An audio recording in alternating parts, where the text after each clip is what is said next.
Quote, every day may not be good, but there's something good in every day. Alice Morse Earl. A very good evening to one and all present here.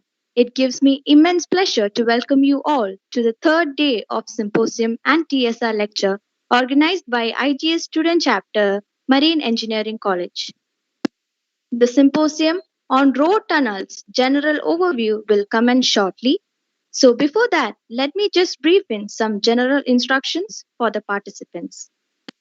All participants are requested to mute their microphones and switch off their cameras during the session. All your doubts and queries shall be cleared at the end of the session. Please feel free to ask either through the chat box or by just unmuting yourself. At the end of this session, a feedback form will be circulated through the chat box as well as in the WhatsApp groups. Please do fill it without any fail as certificates will be issued based on this. The feedback forms are separate for each session, so please fill the forms at the end of each session. So, today's session is on the topic Road Tunnels General Overview, handled by engineer Amol Humne, Principal Engineer, Geotechnics, ARCADIS, India. The session will be chaired by Dr. Arvi Sujal Johnson, Professor of CET and Secretary of IGS Trivandrum Chapter. The session will be co-chaired by Nihara R. Nair, Executive Member, IGS Student Chapter, Marine Engineering College. The session chair, Dr. Arvi Sujal Johnson Sir, Professor of CET, completed his BTech in Civil Engineering in the year 1989. He did his MS in IIT Madras on Ocean Engineering in the year 1994. He was also awarded PhD from Queen's University, UK in the year 1999. He published more than 500 geotechnical investigation reports and more than 50 publications in international journals, international conferences, and national conferences. We are very glad to have you with us, sir. On behalf of the entire IG student chapter, we welcome you to lead in the session. The platform is all yours, sir. Thank you. Thank you for the invitation. We have the lecture from Engineer Amol Humne. So I am having a great pleasure to invite Engineer Amol Humne on the third day of the Symposium on Highway Infrastructure and TSR Lecture, December 1 to 5 to 2. Engineer Amol is going to talk on road tunnels and a general overview. Regarding our speaker on this day, he has graduated his basic degree civil engineering from NIT Jamshedpur, and then he went to IIT Delhi to take his MTech in rock engineering and underground structures in 2005. At present, he is a tunneling and a geotechnical specialist with 14 years of experience in planning, analysis, and design works associated with rock tunneling, caverns, hydropower structures, deep excavation, and other geotechnical works. He is having hands-on experience in planning and managing tunnel design for linear railway and highway projects with long tunnels and hydropower projects. At present, he is working as a principal engineer ARCADIS India, ARCADIS at Mumbai, responsible for a team in India supporting design teams based in Hong Kong. He is also responsible for team management and issues related to commercial and program risk, issue resolution, and contractual risk. He achieved all these experience after working in several organizations right from 2001. He worked in United Builders in 2001 and then moved on to Consulting Engineers Service India to Delhi from 2005 to 2007, then move on to SNC Lavalin Engineering. They are the experts in hydroelectric projects.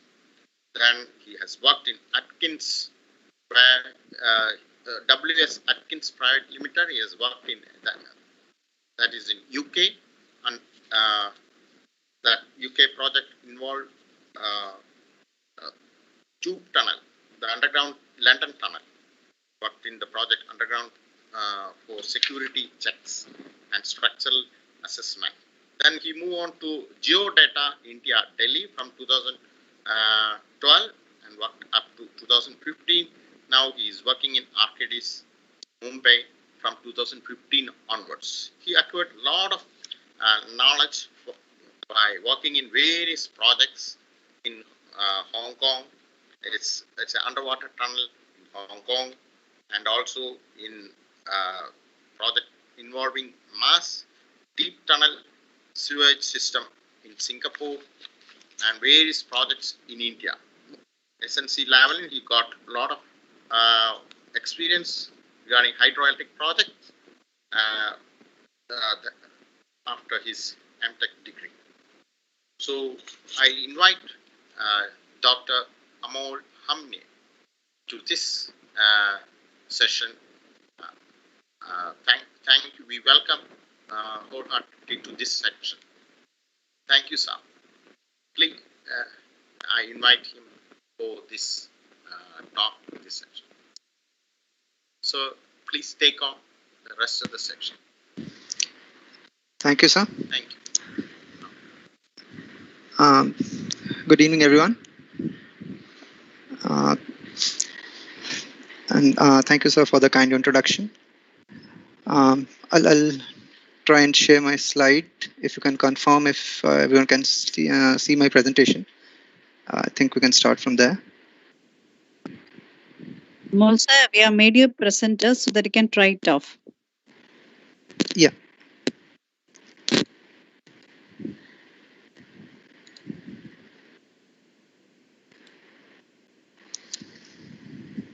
So just to confirm if you can see my screen. Yes, sir. Yeah, Yes, thank sir. you. Visible. Thank you.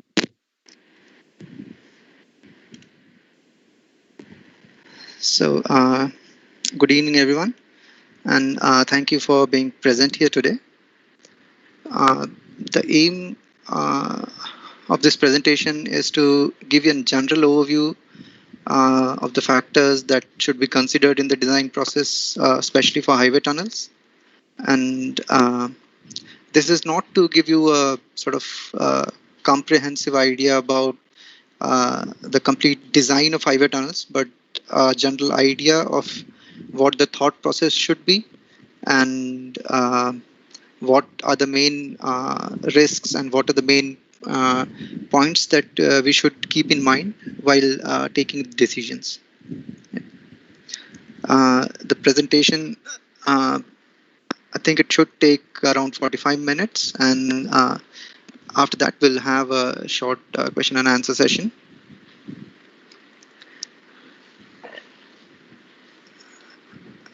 In the end, I think I'll also discuss some of the practical issues that are involved in tunneling, something which is probably never taught or never found in our textbooks. So this presentation overall is sort of prepared, keeping in mind students, graduate students who probably have had the time to go through all the books and everything, but probably this will help them in getting an idea of how to or what to do when they get in the field. I work in ARCADIS, and in ARCADIS we have a very strong health and safety culture. So as a standard practice, we all start meetings with health and safety moment, which is sort of a small reflection of what you do or what happened today, or anything that can sort of help others to be aware and to help others lead a safer and healthy life. So I would like to share a health tip which is quite relevant to where we are nowadays. Uh, in recent times, as you know, due to the COVID pandemic, we have all been forced indoors, and we have very few options to go out, socialize, or exercise, or go out and have food and everything. So uh, we have been confined to our homes, and being inactive is unhealthy in itself. But being stuck at home has also encouraged us to sort of take more foods that are readily available, which are ready-made food, packed food, and especially I see a lot of my friends and even in my house uh, using this sugary drinks. These are quick feel-good options, and we tend to stock these at home, so they are readily available. Now, it's we all know it's not very healthy, but we still take them. I think we should take them in moderation, not too much. And it is good if we can actively think and stay away from these, and probably have a fruit or dry fruit or some healthy snack whenever we feel like having a quick bite. So fruits are a good option as they have natural sugars, but they are also a good source of vitamins and minerals, and uh, they, uh, they can help us in bettering our immunity. So after the health tip, we'll move on to the presentation.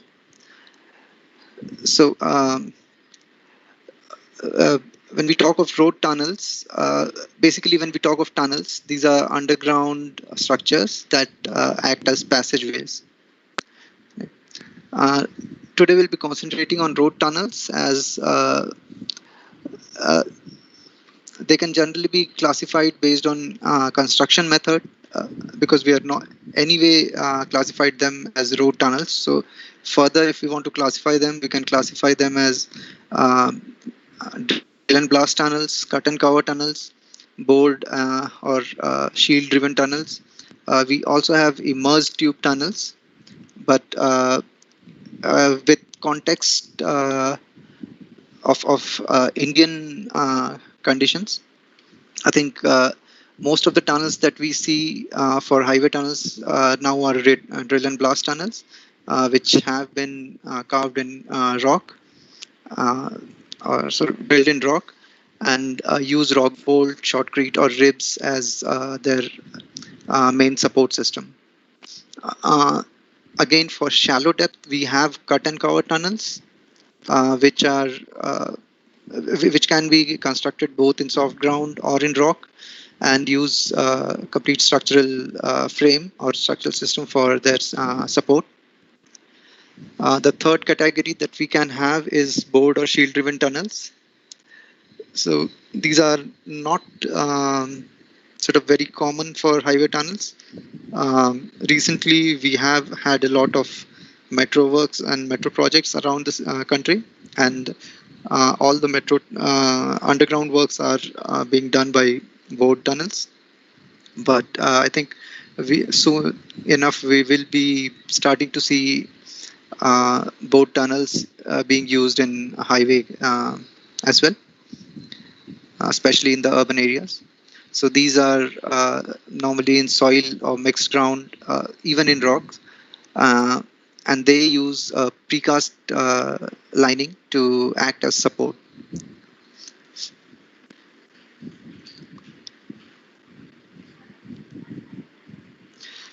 Uh, Comparatively, cut and cover tunnels are sort of the most low risk tunnels or most low risk construction, and they were preferred over the kind of tunnels, um, no, especially where there were sort of very shallow tunnels, or where we could actually had the land to excavate and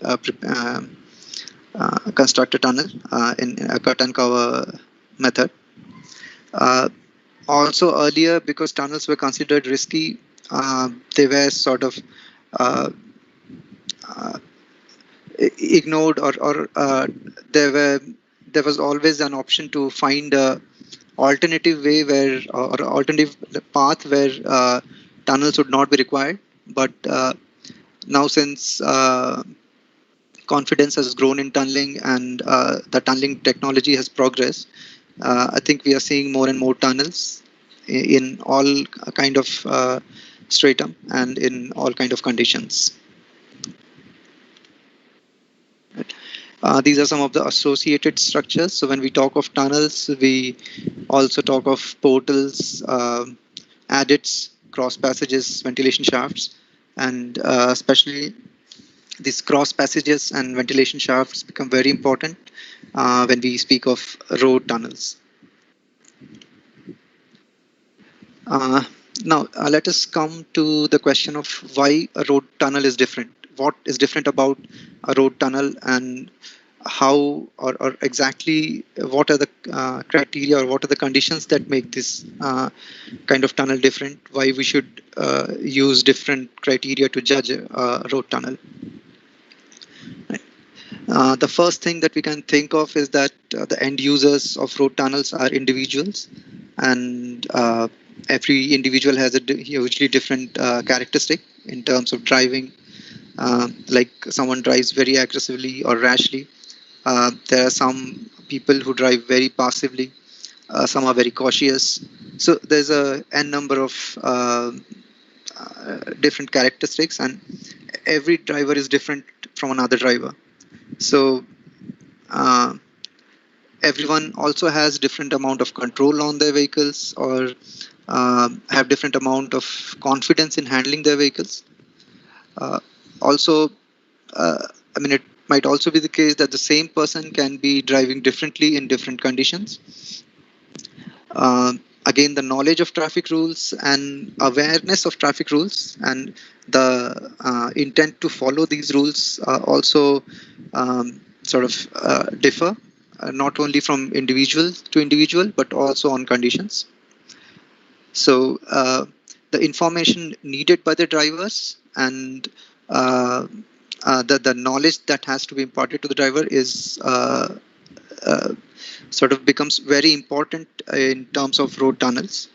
It should be in prominent and simple but clear terms, and this should also be kept in mind when designing the tunnel transition, etc.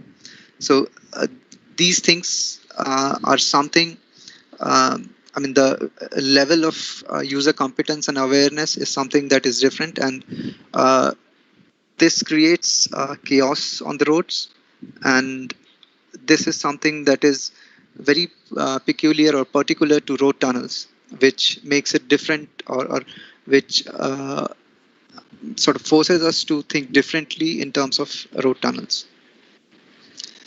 Uh, Secondly, if we see that the end users, or the actual vehicles that will be using the road tunnels are sort of they are in a huge variety. Uh, they have huge variation in capacity, in capabilities. Some can reach very high speed, some are slow moving, some can be easily maneuvered, and others cannot. Um, some need more space on the road, some need very less space on the road. So we can see there's a huge amount of variation in the actual vehicles that would be using the tunnel. So both these conditions, the users and the variety of vehicles, they increase chances of accidents because there's a lot of chaos. Now, accidents can also lead to fire incidents, and we know that it's not a very good idea in a tunnel. It's hugely risky. So, uh, these things have to be kept in mind, or at least at the back of the mind, so that whatever decision we take, they sort of affect these things positively. Another difference in a road tunnel is that every vehicle that we use emits exhaust gases. At least in India, we do not have electric vehicles at the moment. So any vehicle that is using fossil fuels would have exhaust gases, and that would be polluting the air inside the tunnel. Now, the end users are people who need to be able to breathe freely, and to do that, there has to be a supply of fresh air and removal of polluted air from the tunnel. This needs special attention to ventilation problems in road tunnels. So ventilation is something that is indeed very uniquely to be looked at in a road tunnel. Uh, Other than that, as I said, because the vehicles and the users are something that the agency that is sort of controlling the tunnel does not have control over. So they cannot control the quality of drivers, they cannot control the quality of vehicles. So additional safety measures as well as breakdown services needs to be there in the road tunnel. Uh, so we need to have proper um, road markings, visibility information, communication methods, and we also need all these things to be attuned to the end user. And uh, since there's no control on the end users or the vehicle conditions, additional thoughts also need to go into arrangement for breakdown services, like having laybys, having tow trucks available, having ambulances, fire services available, and these all cannot be an afterthought.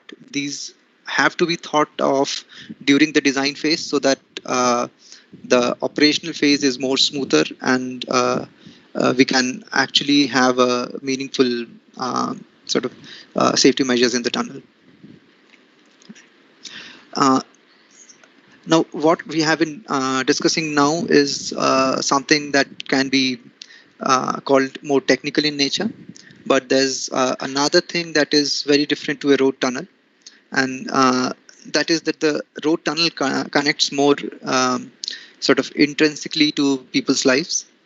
Uh, for example, if I'm living in a hilly area and I have to go from place A to place B, uh, I have to use a very longer route, because normally in hilly areas you have to follow the gradient of the natural terrain that's available. So I would be hugely convinced if there's a tunnel to be if I can take a tunnel to reduce the distance, to reduce the time that I need for travel.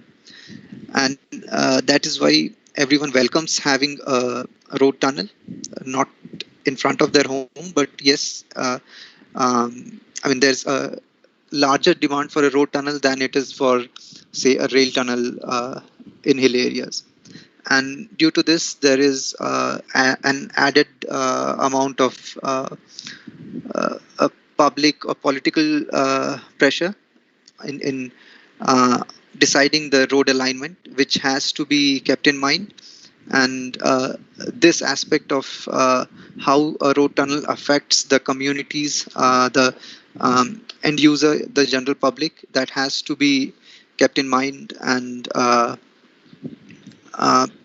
sort of has to be given due weightage in deciding the alignment. So all these things basically make a road tunnel different, and these are the things that we should be looking at in the initial phases of design for a road tunnel. Uh, Now we have spoken, we have seen how fire and tunnel ventilation are important. So just going a bit more into those topics. Uh, Underground fire incidents are different from fires that take place in the open areas. So when a fire occurs in an underground space, there's an imperfect combustion because there's limited amount of oxygen inside a tunnel, and this produces a larger amount of smoke and poisonous gases. Now, since this occurs in a confined space, there is limited capacity again to remove the heat and smoke, and the temperatures also rise quicker in terms of sort of in comparison to the fires that take place in open areas. Right. Uh, in addition to this, what happens is the escape routes are also sort of are very well defined. So they can be narrow. They can you cannot simply run out of a tunnel in any direction. You have to follow a certain passage, and since this has to be done in really challenging circumstances. There can be limited visibility due to smoke. Yeah, there can be difficulty breathing. So um, it sort of increases the dependency on emergency lighting, evacuation signs, ventilation, all these things. In Also, in addition to these things, it is difficult for firefighters to judge the extent of the fire because they can have only one view of the fire. They actually do not know how far the fire has progressed. Right? And th- this all means that the risk of mitigating fire incidents and the risk of controlling fire if it occurs, this is sort of a very vital during the design phase. This all should be thought during the design phase, and the design should include measures to control all this. Uh, and as such, in general, the two main fire-related concerns that we come across during tunnel design are uh, related to, one is related to structural safety and another is related to ventilation. So the structural fire protection in a tunnel includes measures to ensure structural integrity of a tunnel lining or support system during fires and provision of firefighting systems, etc. So this helps in protection of the means of escape or refuges and assisting rescue efforts with lighting, emergency lighting, communications, power, and essential safety systems. So this basically seek to avoid complete or partial loss of the tunnel and the loss of a ways to escape. Now, second is ventilation, wherein adequate tunnel ventilation system is considered to maintain proper ventilation of the tunnel during normal operating time, and during fire emergencies this also becomes very important because one, the ventilation needs to provide acceptable air for or acceptable air quality for safe passage of users in terms of emergency, but it also needs to provide a favorable environment to douse the fire and to facilitate rescue conditions. So there can be a lot of types of ventilation systems. Like for short tunnels, it's natural ventilation. We do not do anything. But for longer tunnels, we have longitudinal, semi-transverse, fully transverse, etc. So in tunnels using longitudinal ventilation, smoke is usually transported from the fire site downstreams to the whole tunnel, and egress is through the section where the air is coming from. But in a transverse system, we can actually control or we can confine the smoke and fire to a section of the tunnel, and then use rest of part of the tunnel to evacuate people. So the designer needs to consider the scenarios, the risks, and the role in protecting life or in protecting the structure as a system, and needs to consider commercial and cost decisions also. Another factor to consider in the design stage is to provide emergency escape path. that take into account human behavior in times of emergency. Sorry. Because people might not think rationally, and so the system needs to be simple, intuitive, and easy to follow. The escape path also needs to be such that it is easily accessible and available during such incidents and helps in evacuating passengers quickly. Um, Another thing is aesthetics. Aesthetics, in sense,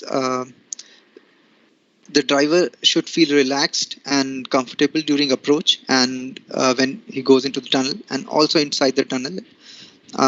They should be located and designed such that it feels like a part of the overall landscape, and the journey feels like it is a continuation of the earlier journey and overall is a positive experience. So the approach zone in a tunnel, which is near the portal, should also act like act like transition from open air to the enclosed space. And the tunnel portal should be located where it is clearly visible. The driver knows that I'm going inside a tunnel, and he's ready for it.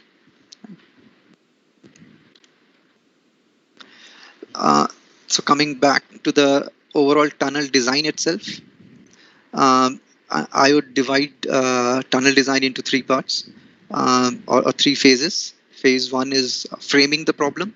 So um, in this phase, detailed design or calculation is not made, but it is a general setting of the overall system, which is finalized, and the calculations and designs will be sort of carried out in the next stages. So during this phase, we have the choice of alignment, which is dependent on service locations, geology, the geotechnical parameters, hydrogeological conditions, constructability of the tunnel, sustainability, keeping in mind not only financial sustainability but ecological, environmental, and social sustainability as well. Uh, we at this stage we also have to have the choice of the best layout. Do we need to have two tunnels? Do we need to have one tunnel and escape tunnel, or do we need to have escape route within the same tunnel? There are a lot of choices, and we need to make those choices now. Then we also need to uh, decide on the construction method based on the geology and geotechnical parameters. Uh, Again, depending on the duration, depending on the logistics, we have to decide the number of phases of tunnel advancements, the portal location, slope stability around the portals, etc. We also have to see that the tunnel is functional. So the section that we decide should take into account the space requirements, ventilation requirements, safety issues, and every other thing that we have discussed earlier. Right. So overall, this phase includes consideration of costing, practicality, constructability, serviceability, maintenance, land use restrictions, etc. And uh, it, it also sort of should take care of the uh, or we should also study the life expectancy, economical benefits, and life cycle cost. How we'll be operating this, how we'll be maintaining this, how the security has to be taken care of. All these things would be finalized, and sort of the next phase, when we move into the next phase, we should have all these frozen. The next phase of tunnel design would be sort of something that we actually call design in engineering terms. Uh, in this phase, we understand the rock behavior and prepare our response to that. So whatever data we have collected earlier, and if any additional data is needed, we do the data collection and data analysis to get a proper view of the conditions that we are going to make our tunnel in. So data collection at this phase basically is by geological survey, geotechnical investigations, in situ stress studies, etc. After this, we do a prediction of the mechanical behavior of the rock mass. Uh, and then we have risk assessment and mitigation. So during this is what we do, the tunnel support design. So we assess the risk, we assess what the behavior of the rock mass would be, and how we want to control that rock mass. That is something that we do while taking the correct design construction choices. And once we have done that, we prepare or we analyze the support system structurally, and we prepare the calculations and support design choices. So during this phase, there are numerous tools that we can use for the purpose of designing the supports. Uh, some are empirical methods, some are mathematical solutions, closed for solutions, and recently numerical modeling is something that is generally used. So the most popular empirical methods in India, at least in the field, are RMR and Q system, and these give us a direct idea on the tunnel supports required in a given ground condition and opening size. But now, uh, for example, in poor rock mass in low stress conditions, the result will be caving of a tunnel or caving of the crown of a tunnel. But the same rock mass with the same opening size in high stress environment would cause squeezing. So this is something which is not taken care by Q and RMR, and there are a lot of different philosophies now coming in, especially NATM and other philosophies. These are becoming more and more popular in India. There's another approach that I've used while working in geodata, and that is the approach suggested by Russo and Grasso. It was published in 2007, and this is something that can be used in the preliminary design, and then maybe checked with a numerical analysis or uh, a rock support interaction analysis based on even mathematical solutions. So nowadays, what we do is to use these tools to have a preliminary design and then check the overall design by using numerical methods. So the choice of analysis and the design tools should depend on the quality of input available, because if you have very vague input and you try to do a numerical analysis, obviously the result that we'll be getting is worthless.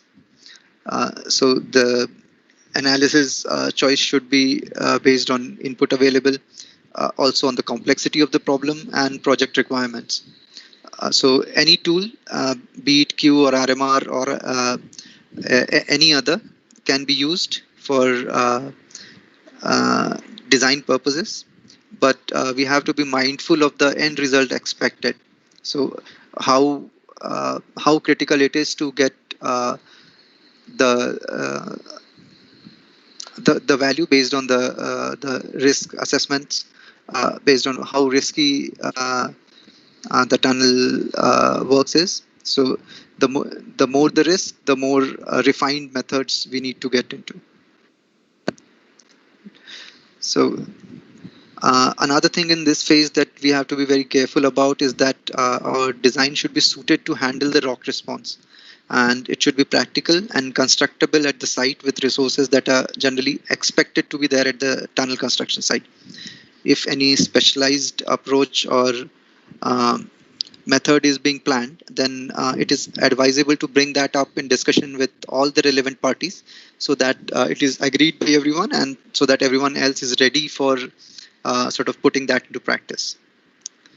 Because normally in tunnel project, the designer can think anything sitting in his office, but it might not be a practical solution in the site because of um, uh, uh, because the contractor does not have those kind of resources. Now the third phase of tunnel design, after we have completed the actual design and we have supplied the drawings and everything, uh, we also should sort of define the eventual countermeasures to be applied uh, during and after construction. So the first countermeasure is the tunnel support, but there can be things that go wrong even after you have provided the tunnel support, or probably because there's a lot of uncertainty, you have not foreseen some of the risks, and when you actually go and construct, there can be some one or other problems. So those have also uh, to be thought of, and countermeasures in case of emergencies should be sort of defined in the design phase itself. Uh, so we should calculate the residual risk, uh, which is remaining after the design of tunnel supports, and we should assess and pre-design countermeasures for management of these residual risks. Uh, Again, we should also define primary responses and when these measures are to be activated. So, especially in terms of the metro projects, what we see is normally we give uh, three levels. One is the alert level, action level, and work stoppage levels. So these are sort of defined in terms of movement, either of the tunnel uh, crown or of the ground movement. So uh, these are like uh,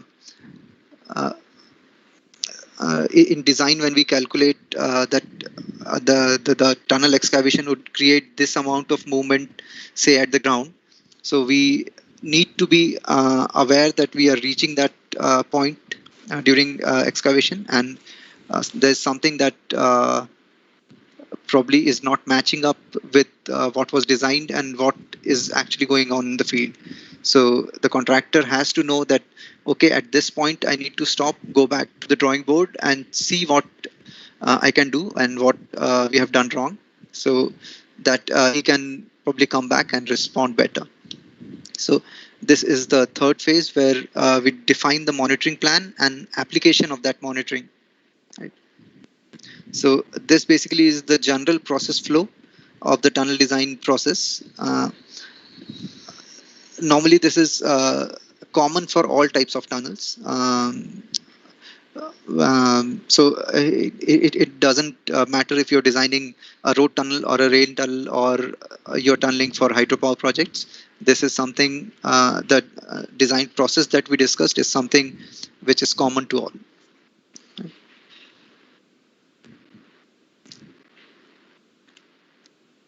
Uh, Having said that, these were some of the tunnel design processes, but practically in field, we also need to have something more uh, apart from just the technical sort of know-how. So a big part of tunnel design is constructability and practicality of the design solutions. And we must keep in mind what can be realistically executed at site with an acceptable amount of risk. So the most basic thing is to have a good understanding of the site, and in turn to be aware of the problems that we are expecting. So we can divide these site into, say, zones, and have a list of the most probable or expected problems for every zone. So that would help during construction. And a personal interaction and discussion with the geologist actually gives you a very nice idea. So normally we get the geological reports, but it's a good idea to go and interact with the geologist to understand what his understanding of the overall site geology is. And this actually helps a lot. Again, if there's prior experience uh, uh, working on other projects in the region, so that experience should sort of help you get a better handle on things, and sort of to understand how the ground will behave, or what problems they have already faced, and what problems are expected in our project also. So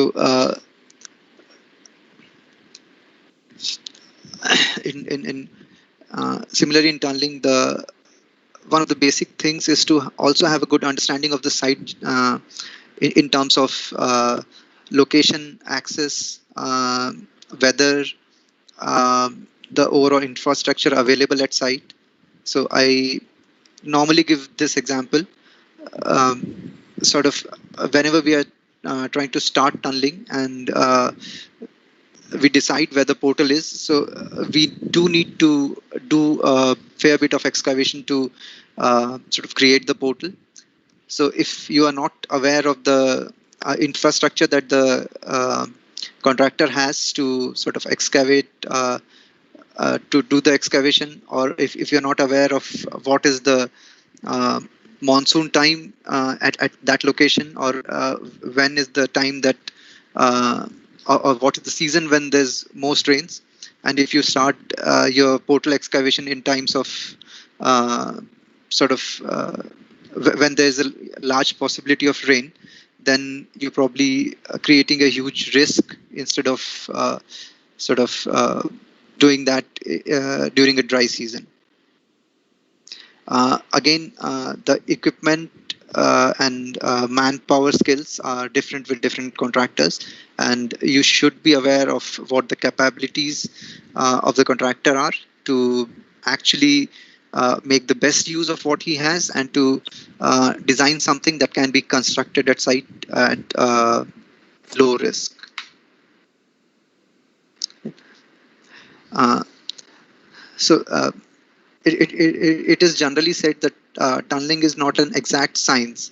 So a lot of decisions that the designer makes, he needs to make it from gut feel or based on his past experiences, or something that is affected by the person who by the designer's influences. So a site visit before starting the design work and going around and having a look at what actual site conditions are, that also give you a sort of uh, sort of a general idea, and uh, uh, that give you some additional sort of confidence in your own design that that this design will work, because I've gone there, I've seen the natural slopes are at this angle, and so what I am doing is, or what I'm designing is sort of pretty good. That kind of confidence is very important when we are talking of tunnel design.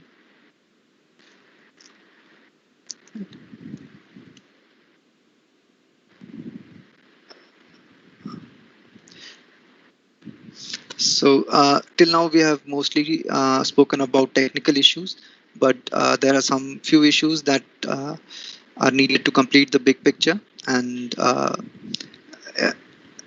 every design work that we do is governed by a contract. So the document defines our roles, responsibilities, payment conditions, everything that is related to the project. So uh, it is sort of, contract is very important for all kinds of projects, but for tunnels it becomes even more important, because that governs uh, the appetite of the contractor to take risks, that governs how, who is responsible for what risk, and who should be the agency or the person to activate um, different clauses, or activate emergency measures and everything. And sorry, excuse me.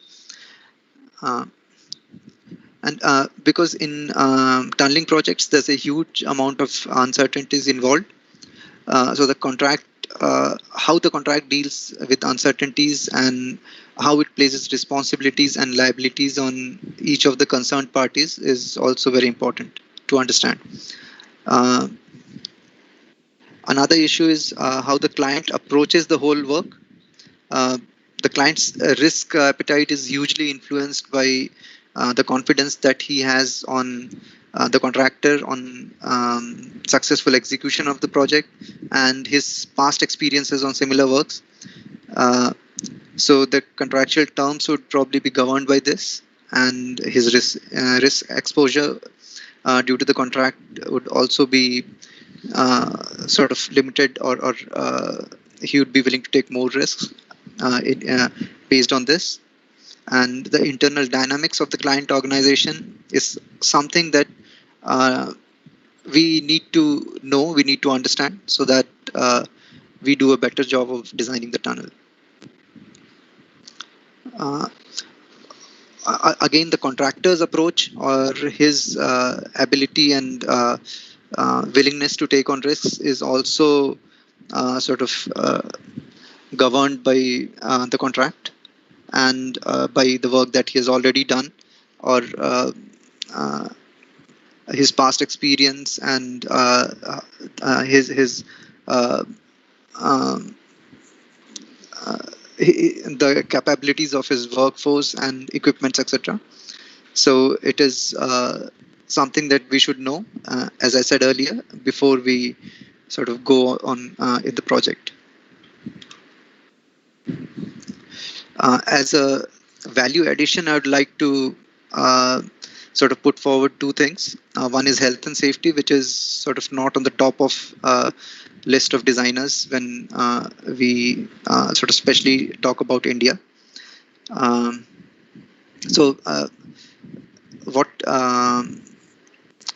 there are some things that are probably standard practice in many regions. Like I work sometimes for the UK region, and they have a practice where they list out all the residual risks identified on the drawing itself, and this is something that goes to the site, so the people at site are also sort of reported firsthand on what are the residual risks identified, so that they can take care of those risks when they go out and start construction. So that actually increases the chances of not having accidents and completing the work successfully.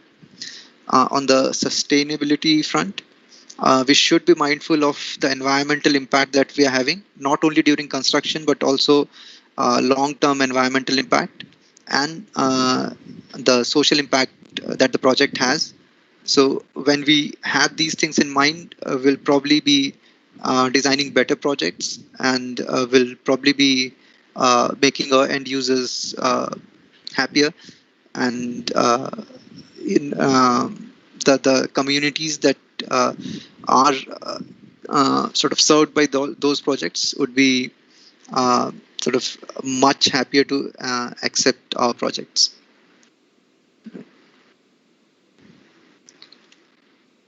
So with this, I'd like to sort of close out my presentation. So if there are any questions, I'd like to take them now, please. Thank you, sir, for this enlightening session. No, so now the platform is open for doubts and queries. If there are any doubts or queries, please unmute yourself and speak, or else post it in the chat box. Anyone?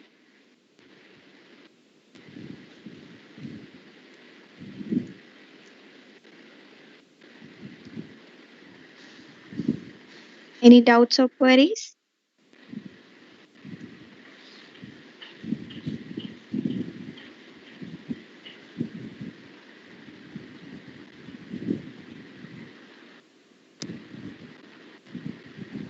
Okay, so next I would like to call upon our session co-chair Nihara R. Nair to speak a few words about the session. Hi, sir. I am actually pursuing my 7th semester in civil engineering. So, what I've personally felt is that something that we are lacking very much is the practical know how in doing any project or any work. And throughout your presentation, rather than bringing in a lot of technicalities towards route tunneling, it was a great experience for us for getting in touch with a lot of practical stuff. So I think this could aid us a lot in our further studies and projects we do. So I'm really thankful, sir, for taking up such a session. Thank you so much, sir. Thank you. I'm glad that I could actually sort of be of any help. But yeah, thanks. Thanks a lot. Thank you, sir. Thank you, sir. We have Amol sir, can you? Yes. Amol sir, Yeah. I have to convey one thing. Can you please stop the sharing so that we can do some sharing from here? Can you? Sure. Just And can you please on your video so that at least the participants should see you? That's a yeah, request from me. yeah, I can. Actually, there's a problem on the internet connection from my Yes, end, yes, yes. right? Now, So now you're visible, sir. yeah. Now you're So visible because the participants should see you. That's why. okay. So Thank you. let the other session move on, sir. No, I'll continue with the comparing team. Please continue. Thank you. any other feedback from the participants? Thank you, sir, for enlightening and entertaining presentation and for sparing your valuable time with us, even in a busy schedule. The webinar was highly informative. Thank you, sir. Thank you. I'm glad you liked it. Thanks. Anyone else? Hi, sir. Hi, sir. Myself, Fatima Parveen. It was really a wonderful session. Thank you for giving your precious time, sir. The session was really informative so that we could get to know more about the topic road tunnels. Thank you so much, sir. Thank you.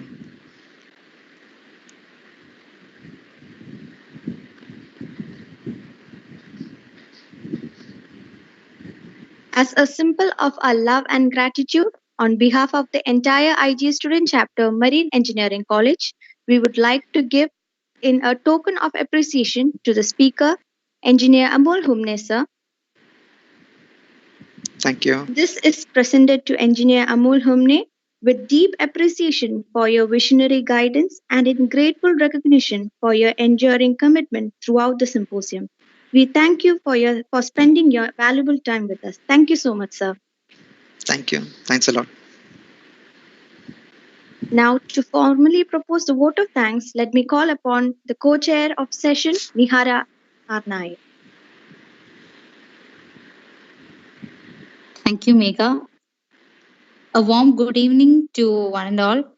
I deem it a great honor and privilege to propose the vote of thanks on this auspicious day.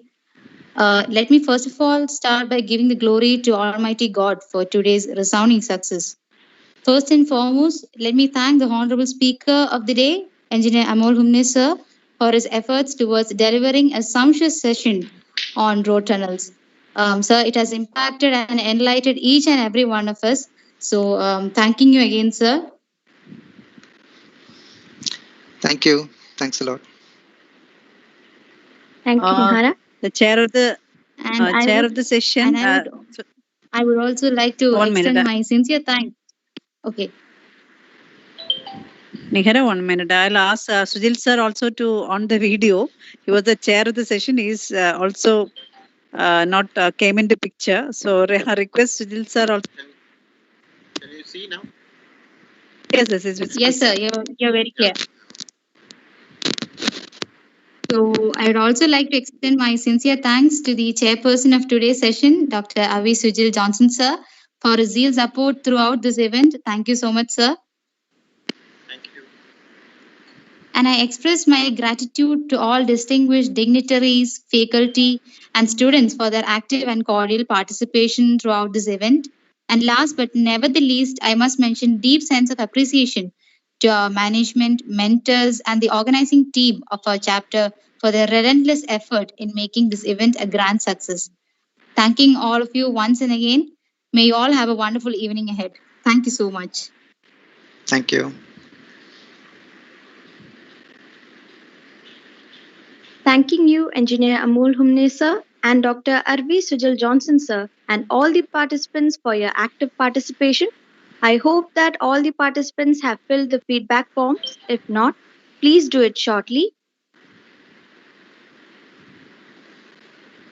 So with this, we are winding up the first session of today's symposium. The second session by Dr. Shreyas Kachane, Technical Director, ARCADIS India, will come in shortly. Thank you, everyone, and hope you'll enjoy the next session too.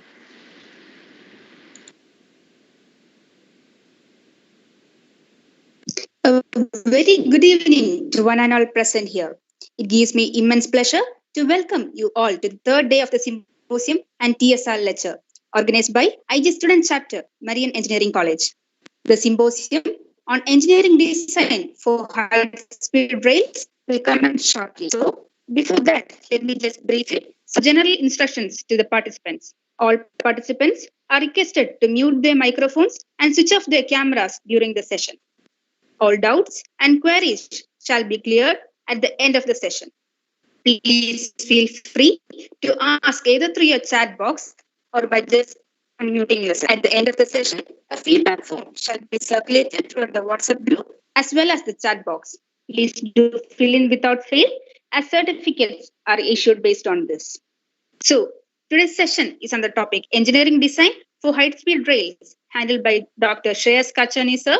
And the session is chaired by Dr. Bindu J, Division Head of Geotechnical Engineering CET, and will be co-chaired by Akila J. Prakash, Executive Member of IG Student Chapter, Marian Engineering College. The session chair, Dr. Bindu J. Ma'am, Division Head of Geotechnical Engineering CET, completed her BTech in Civil Engineering in the year 1991. Did her Masters in the year 1994. She was also awarded PhD from University of Kerala in the year 2000. She worked as principal co-investigator of research project studies on improving the engineering behavior of Kuttanadi clay using preloading technique, funded by Kerala State Council for Science, Technology and Environment. The project won Dr. Vasudev Award for the best project for the year 2011. We are glad to have him with you as ma'am. On behalf of India Student Chapter, we welcome you to lead in this session. This stage is all yours, ma'am. Thank you. Thank you for the nice introduction. Am I audible? Yes, ma'am. Okay. So it gives me an immense pleasure to introduce the speaker of the session, Dr. Shreyas Kachane. He is the Technical Director, ARCADIS India. He has completed his honors in Civil Engineering from VJTI Mumbai in the year 1997 and his post-graduation from College of Engineering Pune in year 2001. He has awarded PhD degree from IIT Bombay in 2007 and his research area was centrifuge and numerical model studies on stabilization of slopes with piles. And he has got a total 17 years of experience, out of which 15 years are in the field of geotechnical engineering after his post-graduation. He has started his career as construction engineer in Hindustan Petroleum Corporation Limited, Mumbai in 1997. Currently, he is working as Technical Director, ARCADIS Mumbai from the year 2017. His areas of expertise include analysis and design of foundations, retaining structures, deep excavations, slope stability, reinforced earth structures, soil nails and anchors, hard rock and soft rock tunneling, damage assessment of utilities due to tunneling and excavation. He is also an expert in softwares like finite element analysis using Abacus and Plaxis, Slope W, Seep W, and a number of softwares. He was actively involved in 22 kilometer sea link project from Swiri to Nava during tender design stage with THL Mumbai. He has worked for various projects in UK like M25 and A14. The construction is approximately 160 meter long cut and covered tunnel, 370 meter long underwater tunnel, 125 meter long depressed road and 200 meter long underpass along Central Kowloon route within Kai Tak development in Hong Kong. It's also responsible for the project management and design review of temporary support system for deep excavation works. He has carried out foundation design and provided footing recommendations for flour mill factory in Choba, Nigeria. Has also carried out design and analysis of various small structures along the 93-kilometer water supply pipeline from Cuttack to Paradip.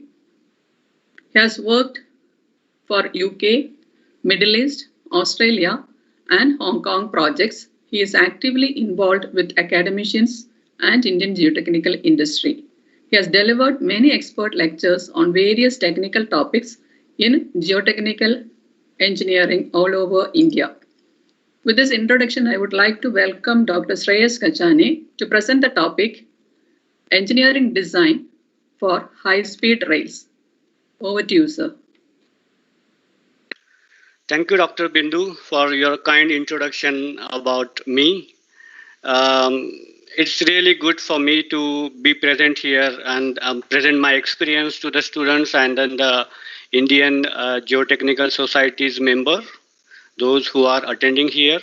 Actually, initially when I had a discussion with Professor Rani, it was about the highway infrastructure, and I thought, okay, I will present about the rail, which is similar to the highway, with little more constrained environment. But I was thinking to present in terms of the management part, design management part, rather than the geotechnics. Afterwards, I come to know that it is about just a minute. It is about geotechnical. So I tried to give some flavor of geotechnics with this.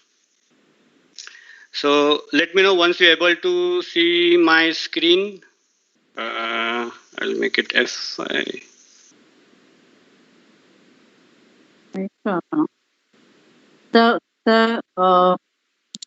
Now it's perfect, sir. Now it's perfect. Okay.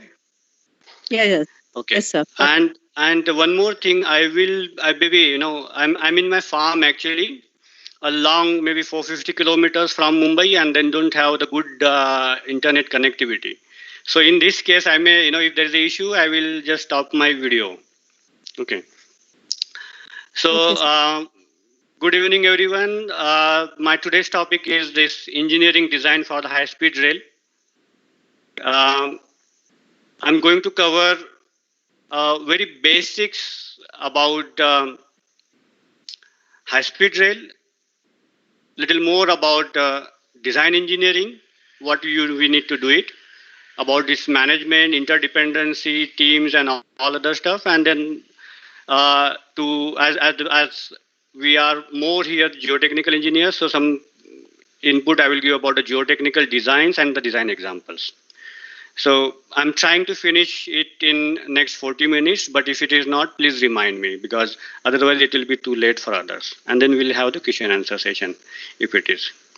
So to start with the safety moments, this safety moment is one of the best practice in ARCADIS, and we usually share this safety moment when there are more than 5 people either in a meeting or in a conference. So I will share here the track. We always say that whatever action we do it, we implement the track for that. Now, what is this track? Track is very easy to remember, and we can follow it in a daily routine or any project or any activity. So what does it mean? The T is the think about the steps, okay, what I'm going to do it. R is the recognize the hazard after that, okay, for that particular activity, what are the hazards in doing that. You can understand the risk in doing that. Then control the hazard is the C, and then lastly, keep HNS is the first thing in the mind. So I will just give, very quickly about the example. Let's say you are using a staircase. Now, let's say I'm using a staircase. This is a very routine and daily life example. How, we should use a track for that. Likewise, you can take any activity and you can apply. Now, let's just think that what is the task I'm doing? Task is to descend the stairs. Then what are the hazards in that? What can happen? What can happen to me? It's a hurt. I can be hurt. Okay, I can be fall. In a stairs. Now, what could happen because of that? It may be I may get injured, fractured. Very rarely get killed if I get head injuries, that kind of stuff. Now, how can I control it? What I need to do that? That first thing is I should have the free hands and can hold the handrail. So if I do that, I can control this particular the risk, and obviously that keep the HNS first means I will not descend the stair unless I have the free hand. But okay, this is little bit, in Indian scenario, we think it not possible. But yes, if you really want to have the 100% safe life, then you need to follow this. See the project accidents. How many project accidents we have in India? If you really see on an average, it's huge. But whereas when in the developed countries, do we really have that much? No, because they took care of everything. So I think it's a good practice for us also to, for a common man also in their life, forget about the projects, to use this technique to reduce the risk. So this is my today's safety share. Before going to the presentation, I will give a little bit about ARCADIS. I'm with ARCADIS. This ARCADIS, earlier it was Heather and so many other things, because ARCADIS took over a lot of different small companies. These are the projects. The Burj Khalifa, it was the longest, highest, tallest building in the world. This has been designed by the ARCADIS. It was Heather earlier. There is a London Bridge Station, Thames Water. There is a mega reservoir in Qatar, which is kind of strategic water storage part, having about 1.44 crore meter cube of water storage for them. There is the Thames Water, is one of the UK project, and if you see the high-speed rail, there is the California high-speed rail, which is under construction at this moment. I'm not involved a part of that, and there is one more, the high-speed rail 2, where I'm working for this from 2017 onwards. So one more thing, that's the last. This is a Tower Bridge, a very famous structure in London. This has been, have the roots with the ARCADIS. The designers have the roots with ARCADIS. So if you want to remember ARCADIS, just remember the Tower Bridge design. Okay, so I'll go to the high speed, the main topic today, high speed rail. How can we design this? How can we define this high speed? Generally the Indian rail runs at 120 kilometer per hour. At few stretches, it may be going up to 160 also, but generally is 120. We say that if it is more than 200 kilometer per hour, it is called as a high speed, and their requirement is different. Okay, the requirement is different. The criteria is different. The specifications are very stringent. Now, where the high speed rails are, I just copied from internet. The few places, few countries where there are the high speed trains, and then their operation speed, those 360 kilometers in the Italy, UK, they got HS1, which is and the Euro channel, that train is going from UK to France, London to France, which is about 320 kilometers speed. There is a Spain, there is in China. A lot of advantages are there. Everyone knows about the transportation advantages. We just I copied out, there. Few more in the Japan is the 320, Germany 300 kilometer per hour. This is the operation speed. Okay, the peak speed could be very, very, very high than this. So the France TGV, I think it's 578 kilometer per hour. That speed is okay, but it generally operates at the 320. Taiwan, they constructed in I think in somewhere 2001 is about a 300 kilometer per hour speed. If you see here how the shape of the train is, it's very, very aerodynamic, because it has to, if you have to travel at the highest speed, they has to overcome the wind pressure. And as engineers, you might be knowing that in wind pressure is directly proportional to the square of the speed. So, sorry. So the shape of the trains are just like aeroplane. I will give some information about Indian high-speed rail or bullet train, which is from Mumbai to Ahmedabad, about 500 kilometers. And the details are, you could see on the slides. Let me see if I can show pointers. Laser pointers, okay. So what is the advantage of this is with the latest latest technology, which we will be taking it from the Japan. Japan is providing a loan for us with a very minimum interest. But for the engineers, what is important is to see the technical details. Here, 460 kilometers are the viaducts. Okay, the viaduct. What is a viaduct? Viaduct is the bridge where the train passes over. Okay, and the normal bridge is, this is the road bridge which is crossing the railway line. So 460 kilometers is the viaduct. The 9.22 kilometers are the bridge. These are generally the road crossings over this either over this viaduct, and about 25 kilometers are the tunnels, which is 5.1%. And mostly all these tunnels are in Mumbai, because in Mumbai is very congested area. There is no space, okay, where you can really have this high speed. So it's going underground. Okay, so most of these things most of these tunnels are in the Mumbai area. And then 12.9 kilometers is only the cut fill. Otherwise, if you see the other infrastructure projects, other road projects, we have almost 90% is the cut fill, most of the places, which is cheaper than having the bridges or the viaducts. So the silent features of this is the 12 stations, and very good thing is it can cover from Mumbai to Sabarmati in the only 2.07 hours. Okay, let's just say 2 hours.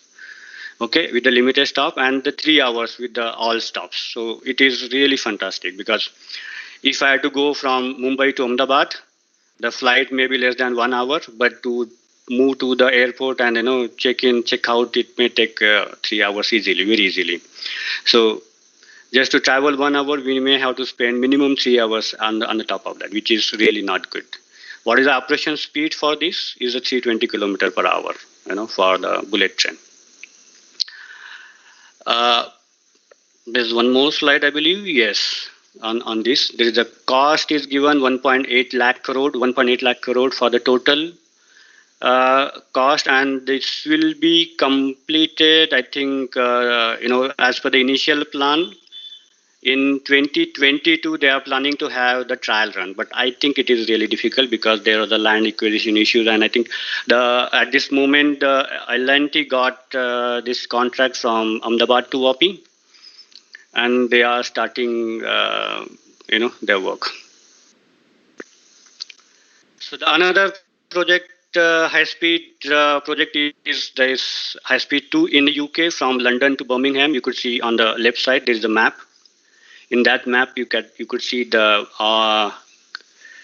light blue color, which is connecting from London to Birmingham. My company is working on it. It is little bit confidential, so I didn't provide it much detail. Mostly the details which I provided is generic in nature and available on internet. So we were working on this from 2017. This project is delayed by almost 1 year for various reasons.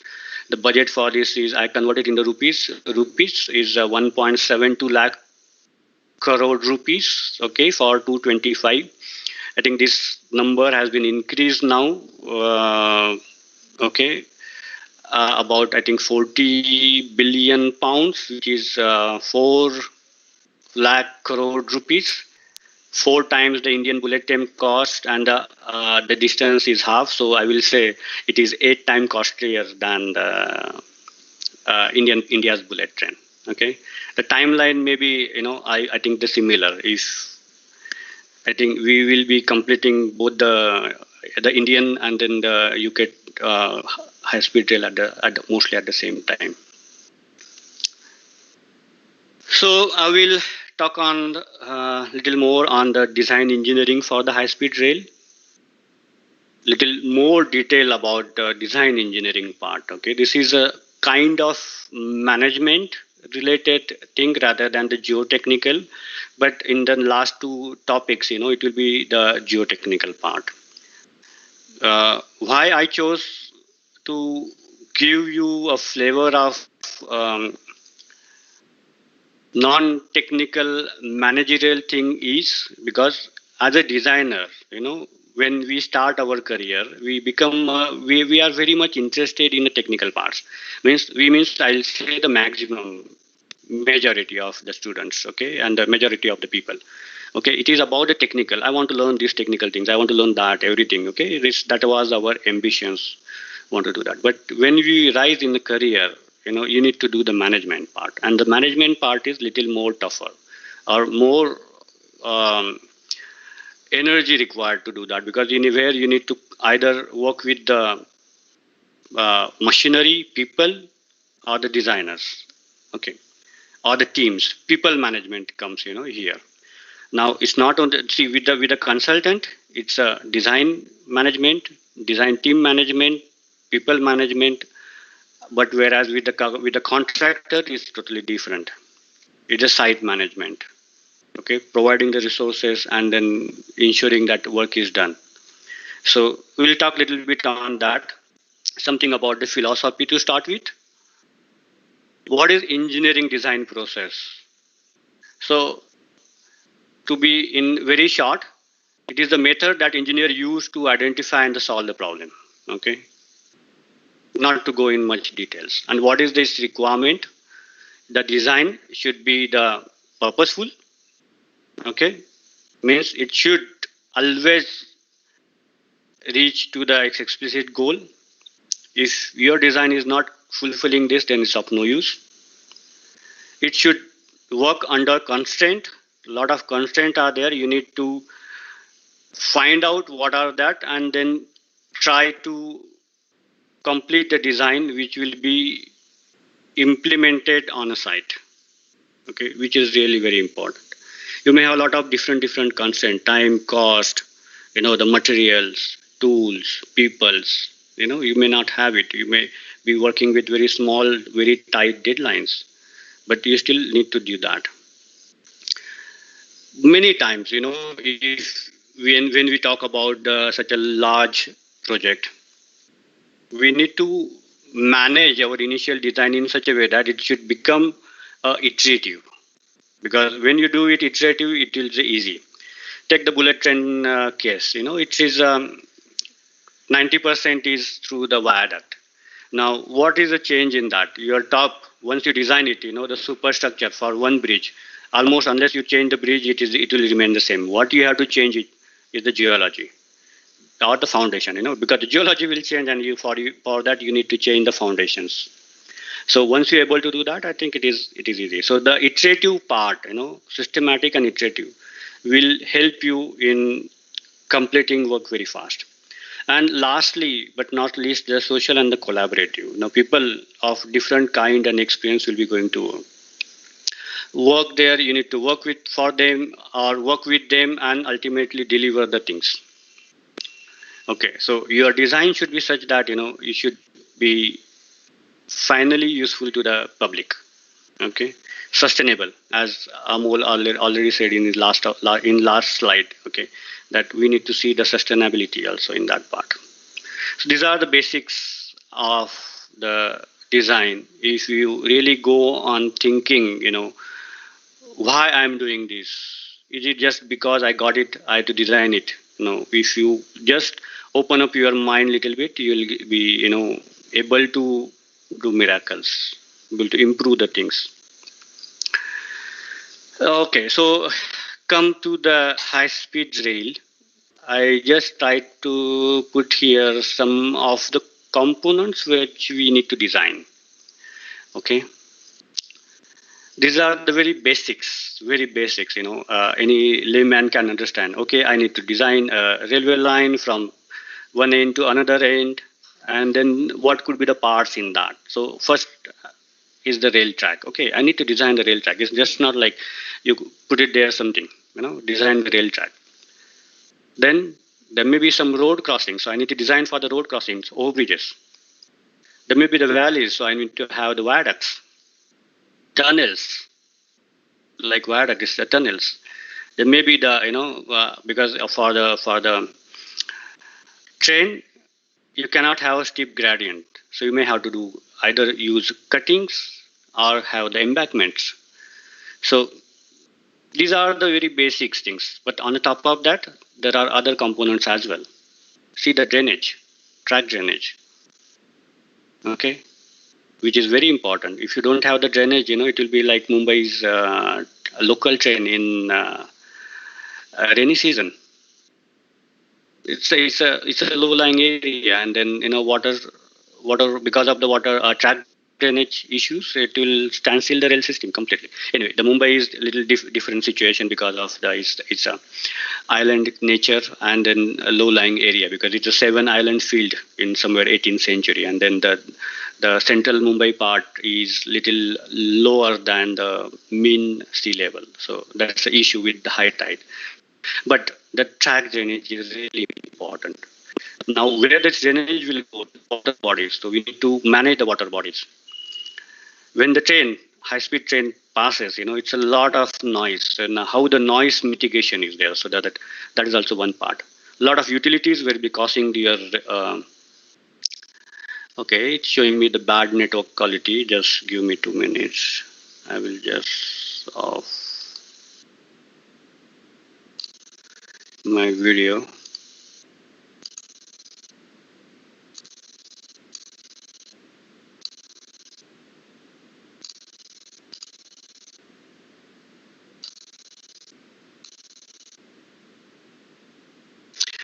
Okay, so are you still able to see my screen? I hope so. So the utilities are there which are crossing your train system and which we need to design. There is ecologic corridors which we need to either design or provide for wild animal to cross this train line, the culverts and so many other things. So I just summarize here, what are the different teams which we are working, these are the teams which these are the working with us with the ARCADIS on the high-speed rail projects. So the alignment design, okay, this is one part. Architectural, station buildings, viaducts, under and over bridges, retaining wall culverts, highway design, drainage, track drainage, earthwork. So the earthwork, structural geotechnics, and tunnel and the shaft. These are the geotechnical part. Three teams. Then you comes like environment, hydrology, landscape, the mechanical MEP, the water courses, the risk management is one part, traffic modeling, utilities, engineering management, instrumentation, and the digital and innovations, kind of. And then the BEAM and the GIS. I think you might be heard about BEAM and GIS. If not, I will explain, in upcoming slides quickly. Okay, so this is the part which is important for us, and we are going to discuss a little more about these three parts. Okay, three teams. Just for your information now, see how the interdependencies. Earthwork, structural geotechnics, tunnels, and shaft. Okay, these teams need to connect with the other teams for the data flow. Okay. Obviously, the structural geotechnics means they usually do the retaining wall, foundations, pile foundations, and all the supports to the structures. Tunnels, it. Earthwork is the embankment and the cutting and that type of. So that is sorry. So the station building, viaduct, underbridge, overbridges, we usually need to connect with this thing. And when we connect, it's just not a connect, it's the data flow. We need to take some data from them, give some data to them. And then it becomes for us such a large project where there are various different type of structure, different type of utilities, and different types of data, how the data flow. And what is a single source of truth means, let us say I'm using one file, okay, that file I modified it, but how the other person will know that I modified this file, which is the latest version, how the document control is. All that plays very important role. If we don't concentrate or don't give a fair time to this, then what happens that, okay, I'm doing my design. I did the design for the pile foundation. I got a length of, let us say 20 meter. Something happens, okay, some changes, okay, and then my length has been changed from 20 meters to 25 meters. Okay, I did that change, but how I will pass this change to the other people? I need to connect with them, give them. And not, this kind of things are not possible when you have, let's say, 100 bridge structures. You are working for maybe 20 or 30 different type of earthworks, or even more actually. Earthworks are in general projects where we are working, the huge quantities is covered by the slopes and cuttings. So even a small change in the slope gradient will change the highway drainage, track drainage, everything will change. Then how I will convey all these things? So for that, we need to use this beam and the GIS part. I'll explain it how it is, okay, in subsequent slides. This is about the interdependency and the data flow. There could be a various combinations of the data flow, but still we could certainly formulate 5 to 6 different data flow diagrams, okay, based upon the overlap of the data and the way we share the data. So just start with this one, the top one here, the alignment design. Okay, once your alignment is fixed, obviously most of the time alignment doesn't change. Okay, so alignment is already fixed. Then according to that alignment, the highway design team works, because there are some crossings, road crossings. So how it will be, so highway design will have their own team which will work on the different crossings, find out the elevations, find out the will design the geometric design for the roads, and come up with the structural dimensions for the either overbridge or the underbridge. They will do pass data to the highway drainage team. Then highway drainage will obviously see here. From this, they will give it to the structural people. Structural people will do their design. They will pass it to highway drainage. Highway drainage will give it to the track drainage. Then it will go to the water courses. Similarly, if you see here from the highway drainage, alignment, it will go to the landscape, because that is also important part. Landscape also comes in the picture with the noise barriers. Okay, from there we need to, it comes with the earthworks, or this alignment design also gives you data for the earthworks. From earthwork to the track drainage to the water courses, and so on.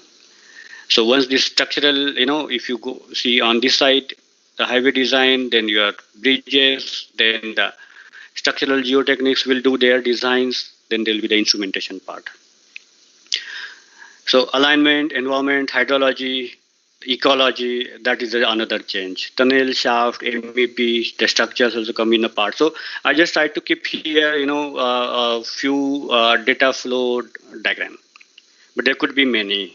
Okay, there could be many, and we need to really carefully design before start of the project that how my data flow will be, because unless my highway design completes their design, there is no point in the viaduct and then other teams starting their own work, because it may not be right, or they may have to repeat the work. Repeat work means it's a more time consumed, and time is a money, so it doesn't work. Now to cater this, what we use in ARCADIS is the GIS, okay, and the beam. So the input data usually we get it from the GIS and the beam, and the output is in the beam. So I will show you what is a beam, what is GIS, okay, in subsequent slide. But this is a single source of truth for us. This is the same thing I explained here. All these teams communicate with the beam and GIS. These teams communicate with each other through route of beam and GIS. Okay, there are just not a simple email communications. Yes, there is email communication, but when you use some sort of softwares like project-wise, Beam 360, there is a permissions given for the particular file that one person can edit it, one person can create it, one person can check it, approve it, and it will pass. So the person, let's say one team completed that particular part, checked, approved, then another person can use it. Another team can see that particular file, but he will come to know, okay, it's under creation mode. It's still not checked, not approved. So there's no point in seeing these things. Just for information, one can, because it's a live data. All is the live data. So a little more about the beam and the GIS. As I said a couple of times, is a single source of truth for the data and the geometry. The same file, same data can be used by our clients, can be used by the different teams for project management, carbon management. The construction team also can use the same thing. The estimations team, is generally the different. They also use the same thing, and the design teams also use the same database. And believe me, it's a live data. Okay, so mostly it's a live data, and the other data which is generalized data also is there.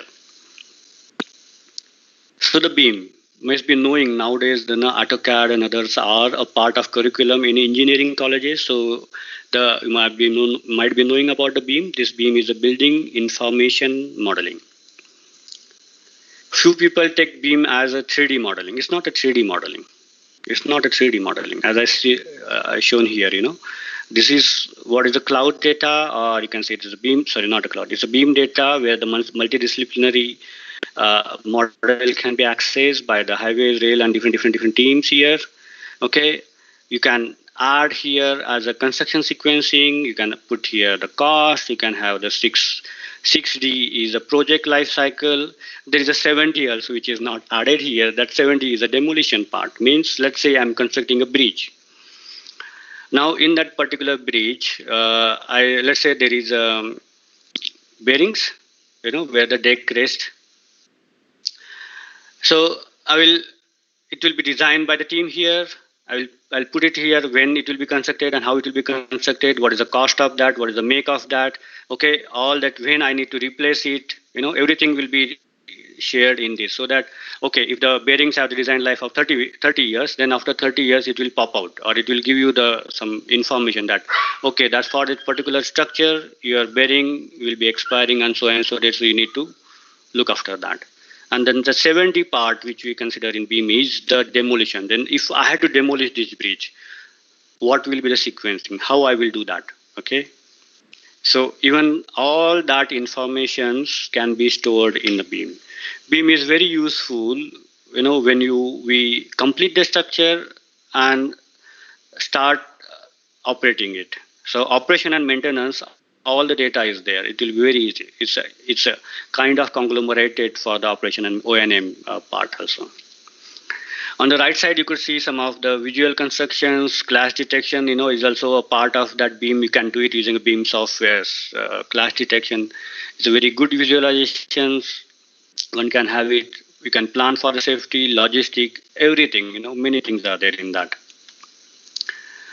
So for the ARCADIS, when we started, long back at that time, there's nothing like a beam. We used to have a 2D, 3D modeling, mostly the 2D drawings, and then some sort of 3D modeling just for the sake of showing, okay, this is my structure. But slowly it moved from 2D to 3D, and now many companies, big consultants are using, because it is kind of mandatory in Western countries that we need to give them the beam model.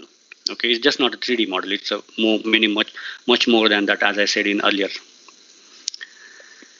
So this is what is a few models prepared by our company, and you could see there. You can see each and every detail, by the way. Okay, even a simple nut and bolt, you can see there. If you could able to populate your model with that kind of data.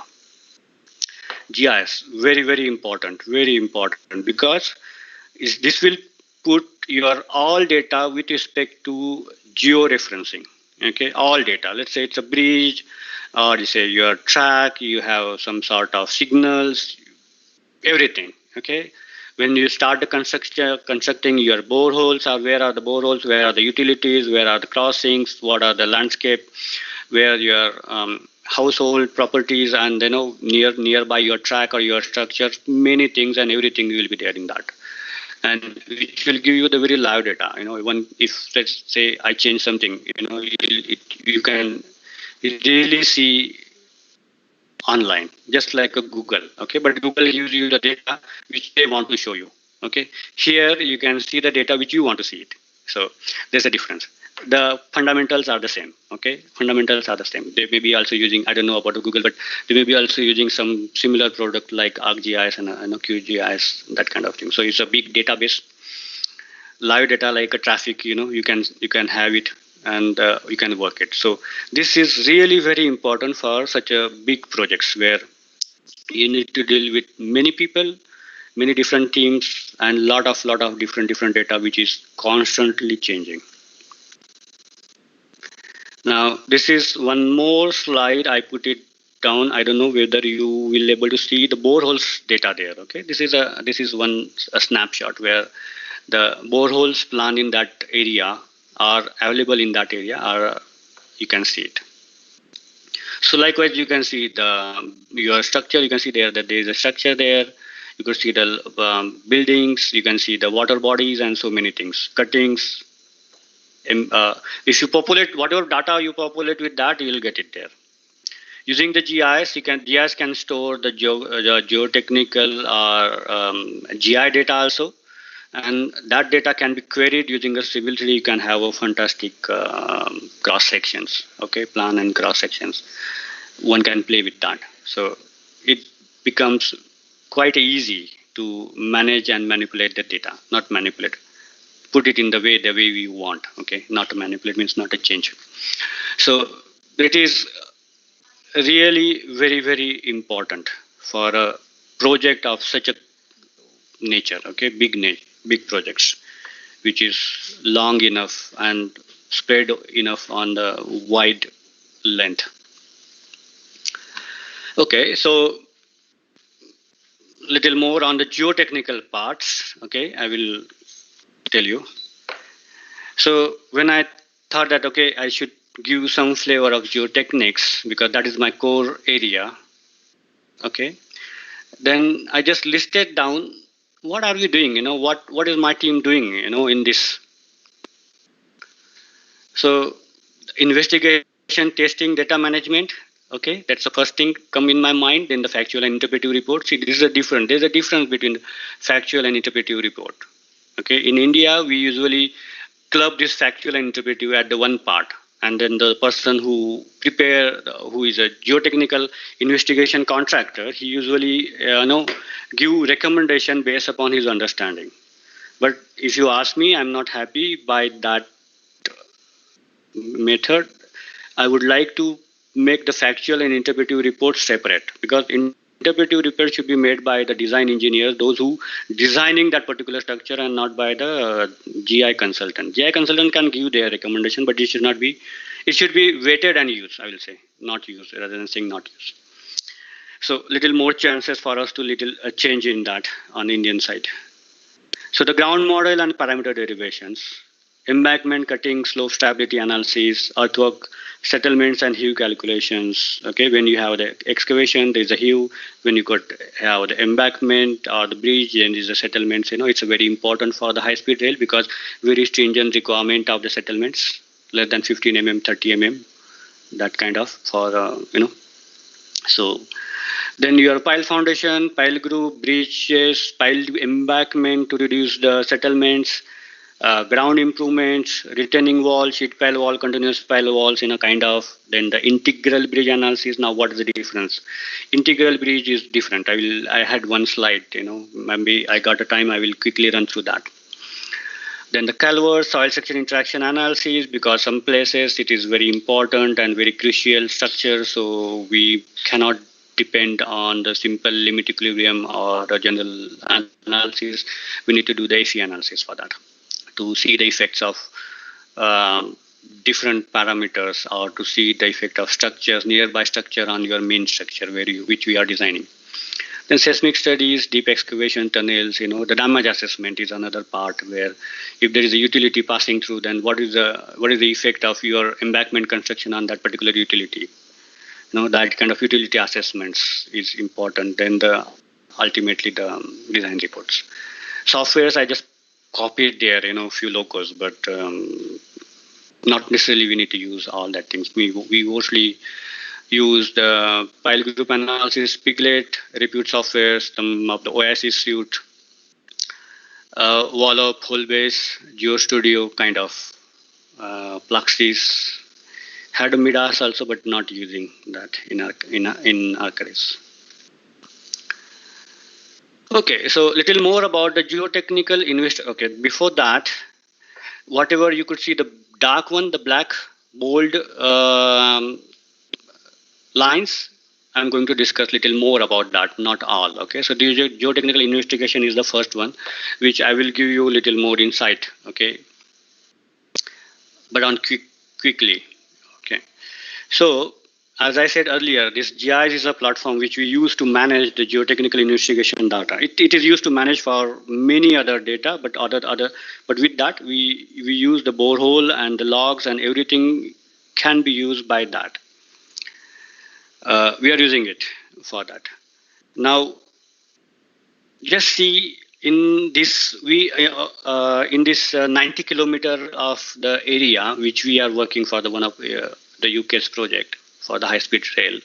There are about 2,500 boreholes. Okay, 2,500 boreholes.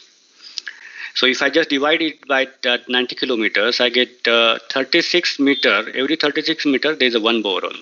I will just give you a little more statistics on this. Okay, so that you will come to know what huge data we need to really use in the in a project. And if you don't have the proper management system, then you will ignore that, and whatever the money we spent on that particular borehole, drilling that borehole, will go on waste. Okay, so as far as my understanding, for the bullet train, Indian bullet train, they are planning to have one borehole every 100 meter. Okay, because it's an elevated one. It's an elevated one, so don't need that many because it's earthwork here, so you need more. But one borehole at every 100 meters. It is 500 kilometer long. So count how many will be. It will be about 5,000 or more boreholes. 5,000 boreholes. Okay, so how much will be the data generated through these logs and the testings and in that particular, then how we'll manage that data? We need something for that. Similarly, for this project, we have about 2,500 boreholes, and then we are managing it. So I will not repeat what I said earlier, but again, this is what is how we can see the live data. We have shown it here. And the progress, drilling progress and everything can be monitored here, as I said it earlier also. Little more, and I'll go a little fast. We use the whole base also, because whole base gives you the various options for creating the reports, creating the plots, which this GIS software, ArcGIS, cannot do. ArcGIS software can just store the data and present it with respect to the geo reference. But the whole base, you can club the boreholes and then create the plots and the interpretations for you based upon your parameters. I'll show you quickly. So this is what is a whole based window. One of my engineers put this together for me. So whole based window is there, and there you can club, let's say, few boreholes. Let's say there is one asset, one bridge, and then for that particular bridge, I need to club that borehole. Okay, this many boreholes you could see here on the right side. These are the boreholes for one particular structure. So once I club these boreholes here in a whole base, it will be easier for me. I just put draw a line here. It will give me the section. Okay, it will give me the way I want the layering system for that. If I go a little further, there is an Excel extension with the whole base, which gives you various plots. Now, if you able to read it out here, see this SPT versus depth, A-line plot, and different plot templates. You can add it and that, and just for your selected boreholes, you can easily have this plot. You could see here. Very fast, very easy, very fast. And using this, you can obviously, there is an Excel file. If you give some parameters, let's say if want to have some correlations between SPT and the CU. So if I put, okay, whatever my SPT value, if multiplied by say 4 or 4.5, I will get the CU value for the clay. If I put that particular parameter, let's say 4.5, then all my SPT plot will be converted automatically to the under shear strength plot with the depth, which will give me some idea, okay, what should I choose the parameters. Likewise, the different things are there. Okay, and then it will be really very useful when we try to make it our ground model. With whole base, we used to do create a 3D model. You could see on this particular slide here. This is a 3D model created with the whole base and the civil 3D software. This 3D model can be very easily used with your finite element analysis of program to realistically model the ground conditions. This is what is little new things with the leapfrog and the whole base. You can have a better modeling and the fast modeling approaches. So need to use the tools for that. When you work on such a big project, you need to use a tool. If you don't use the tools, without having tools, it will be really difficult for us to effectively work. I will not say it is not possible, but it will be not effective. Some of the design criteria for this high-speed rail, I think I'm running out of time, so I will be a little faster here. So the design life is 120 years. You see generally, for the high-speed rail, when your speed is very high, it is a slab track, okay, not a ballast track. Okay, slab track means there is a slab below your track. And for them, the settlements criteria are little stringent. So the heaves is as 15 mm or less than 15 mm. For the short cutting, long cutting is the 60 means. This 60 means is not like the immediately is a 60 mm. Okay, it's over the long distance. So the longitudinal, one has to really look after the longitudinal distortion and the transfer distortion. So 1 in the 1,000. Okay, that kind of small numbers are. Okay. And then your consolidation part is also there. So consolidation and then the consolidation settlement and the hue, that is also is little stringent. For the road projects, you don't have that much. Okay, road project, don't worry, because one can use it little lighter parameters. Some of the design examples for you to understand, what design team do. Earthwork, to start with the earthwork and the cuttings. What is the design philosophy? On the left side is assess the ground, identify the risk. Okay. In short, I will say, we need to design a solution. Okay, design a solution so that it becomes your structure becomes safe. If you have a poor soil, you need to replace it or you need to use some sort of ground improvement to make it. Okay, some of the things, and then what we need to generate at the last is just not a simple embankment. It is complete construction sequence. Okay, what is first, what is second, how I will do it, and that way you could see the down. Okay, that how detailed drawing need to be developed. It's not that simple sometimes. So some terminology about high embankment, low embankment, deep cutting, shallow cutting. So embankment more than 12 meters, we can't term as a high embankment. The deep cutting more than 20 meters, okay, 10 to 20 meters. Sorry, very deep cutting more than 20 meters. We have few cuttings which are going even more than 30 meters.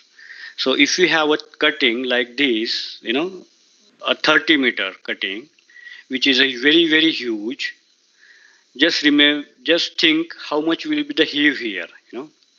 Heave means your ground is coming up because you removed the overburden, and that doesn't happen immediately. It happens over the years if it is a OCR soil or over consolidated soil. In general soil it happens immediately, but in over consolidated soil it happens slowly, and then there is very little research done on it. So when we really started working on it, deep cuttings, we had to do a fair bit of research on how the ground will behave in terms of the cutting, and we did it. with various techniques. Some sort of analysis I will show you. When we have the embankment, we do the factor of safety. So with the slope W software, you can use any software for that, no issue. And the, if you see on the left side, this is a soft clay layer. Not mentioned here, but with the soft clay layer, the factor of safety, this is a degree of utilization. Nowadays we use a degree of utilization as per the Euro code. Okay, so when the degree of utilization more than 1 means it is utilized more than 100%, so it is unsafe. Okay, so degree of utilization less than 1 means it is safe. Okay, so it's a reverse of your factor of safety concept. But it's easy not to worry much on that. So let's say here there's a soft clay layer which we replace with the good soil. You get the factor of safety increased. Something like this. Various scenarios may come up. I just put a simple one. Then now, because of this embankment construction, how could be the settlements?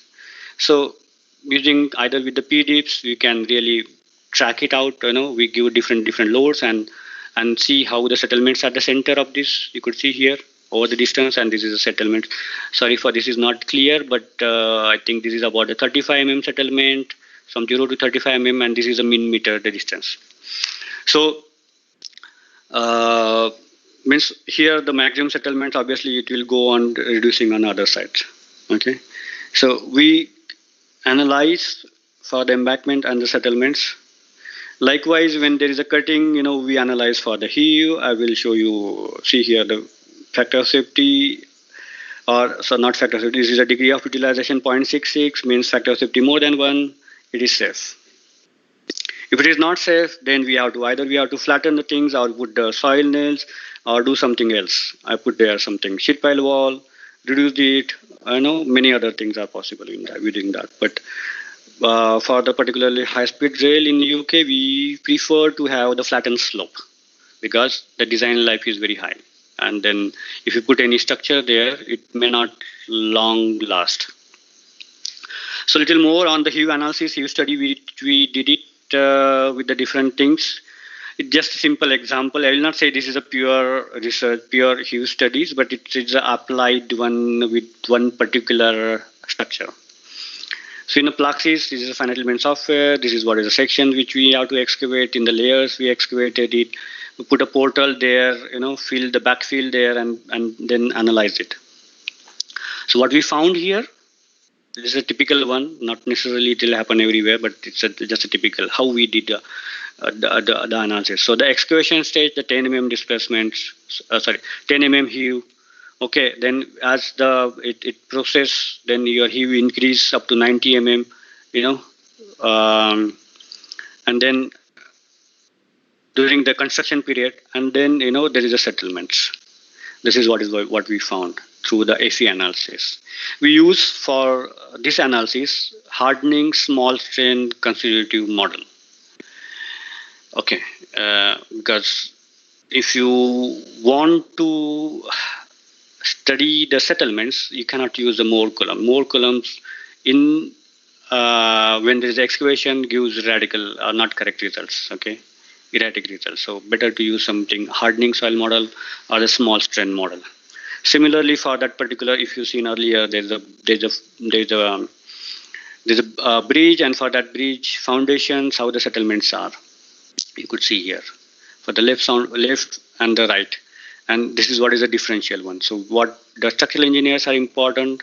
If it is a uniformly going down, maybe no issue. But if it is differential one, if it is here, let's say 70, here is 110, then the difference is the 40 mm. So over the years, you could see here the time frame of 120 years, how it is behaving. So after the 2 months only, it start. There's a difference which almost remained constant. So need to cater this. So if that is the case, then we may have to go ahead with the, if you see earlier, is the footings here, kind of footings, we need to go with the pile foundation. So this kind of analysis tell us that, okay, if you put footing there, it doesn't work, you need to go with the pile foundation sometimes. Okay, so this is the piled embankment. Why the pile embankment is, let's say here there's a viaduct, the train is moving on a bridge. How much is the time? I think I already crossed the time. Give me 10 minutes, I will finish. So this is the viaduct, and is moving on the top of that. There's an embankment which is sloping on other direction. Now, when the train will cross this viaduct, which is founded on the pile foundation, and come to the embankment, because of the embankment load, and as we seen earlier, the settlements and the heave. Obviously, this is this kind of settlement here. There will be the jerk, at that joint. So to avoid that particular jerk, we model the transition zone where there are the piles placed. Now, how the pile place? You see here. This is your bridge foundation, or the bridge ends here. There's a pile, it's rested on the pile. Then we put the piles, with the change length, various lengths, reducing length, so that we could manage the settlement in such a way that, it will not have more settlements. Some numbers are here and there here, but forget about that. Okay, I think this is a reverse way I put it down there. So what is important here is to understand is, we designed it in such a way that this design is still under its continuation, is not yet completed, but designed in such a way that, there is very little differential moments. Again, these are some of the results. Okay, some of the results for the same analysis. This is an integral bridge. As I said earlier, integral bridge are a little different because there is no bearing. What is the integral bridge? This is a bridge where there is no bearing. There is an abutment or the pier, and below the deck there is some sort of soft element place which allow the lateral movement. Okay. Now, when in integral bridge, this is a fixed, completely fixed. What is the advantage of this? You don't have to replace this it's almost like a maintenance free. Okay, whereas the normal bridge, you need to have the maintenance. Now, what are the disadvantages? There are very little disadvantage, but you need to take a care in the while you design it, because of the temperature changes, your deck will contract and expand. When this deck will contract and expand, the soil beneath this, let's say this is contracting, the soil behind this will come closer and it will fill the gap. Again, in the summer, it will expand. So it will be the strain ratcheting effect, and because of the strain ratcheting effect, your pressure behind this abutment will be very high. So you just have to design it for that. It's a little different philosophy than the routine pile foundation or the bridge design. So I think with this, I could able to close. And if you have any question and answers, questions, then please ask me. I will try to answer.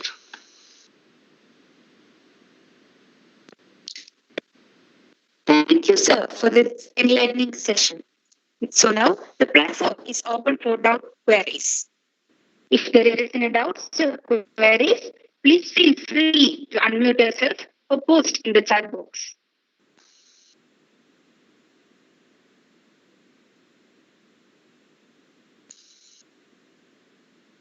You can always, anybody can contact me on my email address, shreyas.kachane@arcadis.com, if you have any query afterwards, or if you need any support on a design part of the geotechnics. I'm a hardcore geotechnical engineer. Okay, I'll write. This management part, I put it down there because I thought it is also important for students to know.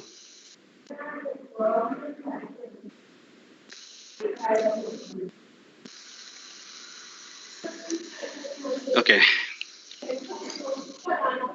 Any queries or doubts?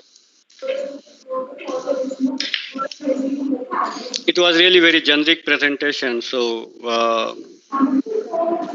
I don't expect, but if you have, please let me know.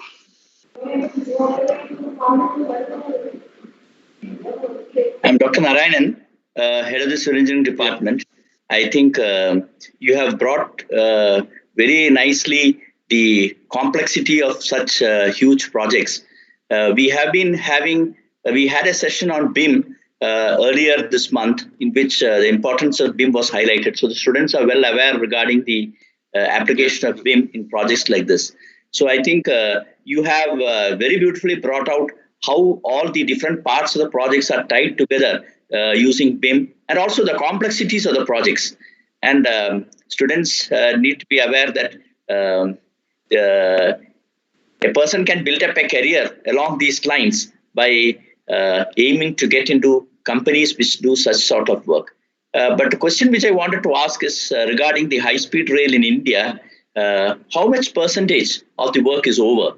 Till what part it is complete now? No, nothing completed yet. It's just a tender allotted to L&T, as per my information, for 32,000 crore rupees. Okay, so there was a land acquisition issues from the Maharashtra side. So the work not started. It just given to the L&T from Ahmedabad or the Sabarmati to the Vapi in the Gujarat state. So not yet started. They are planning to have, at this moment, 3,500 boreholes, as per my information. Huge number.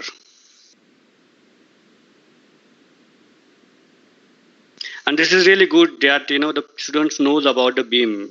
It's a future of the civil engineering industry. Nowadays we are working how to integrate this beam and the GIS.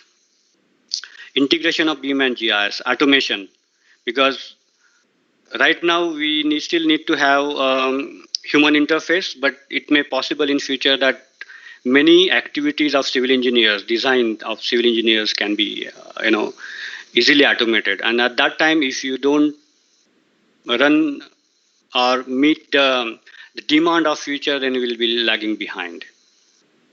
So the students keep the eye on this. It's not a routine design nowadays. It's very, very changed. It's little less space in India, but it's very drastically changed.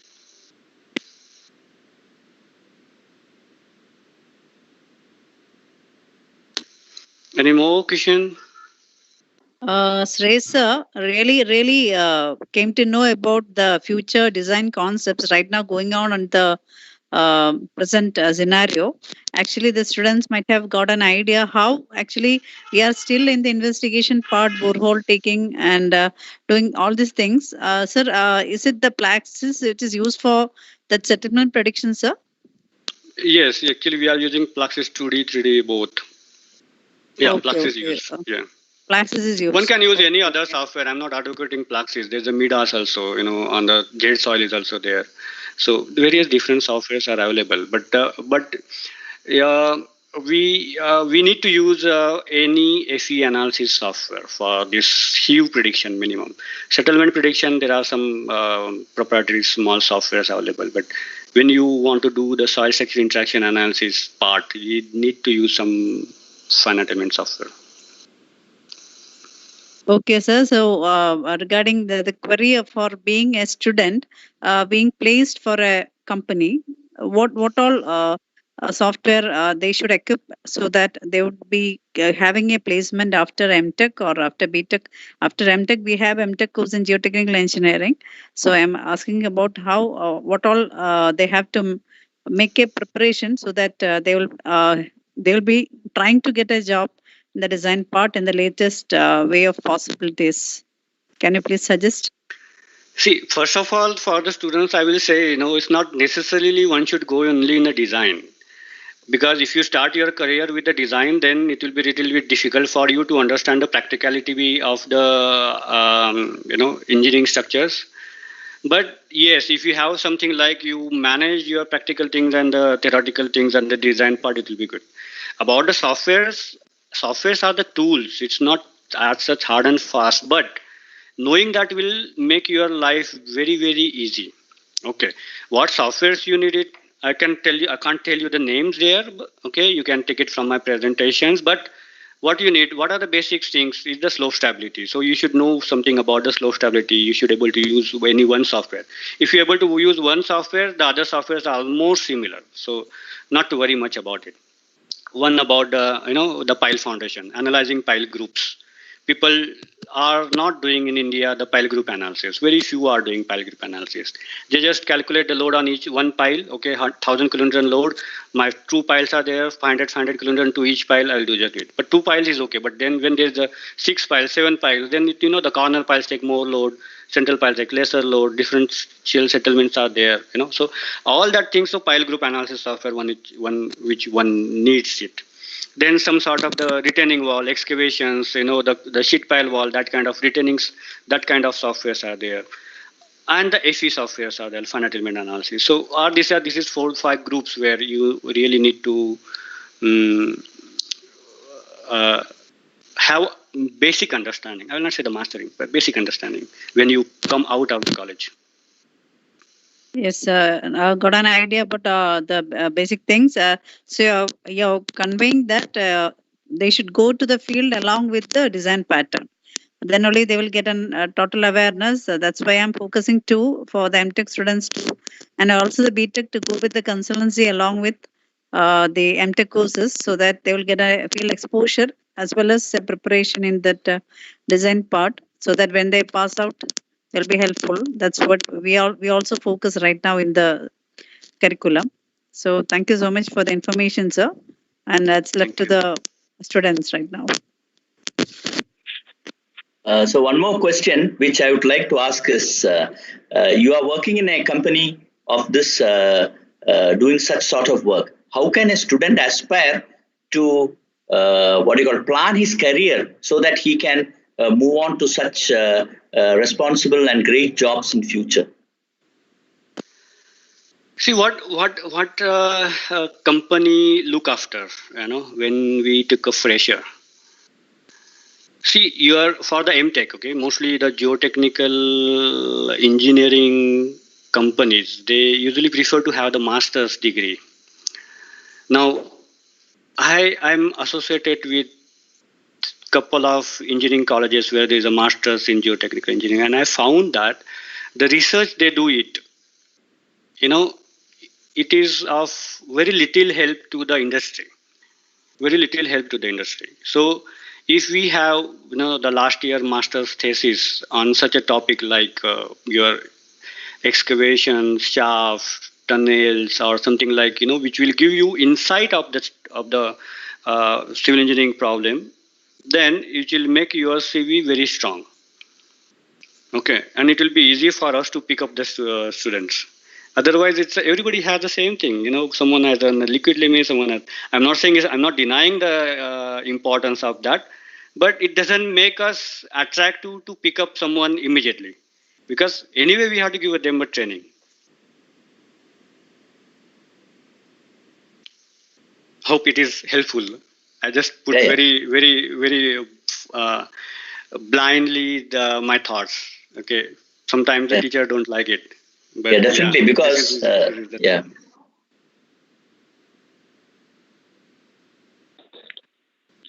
Could we have some feedback of this session from the participant side?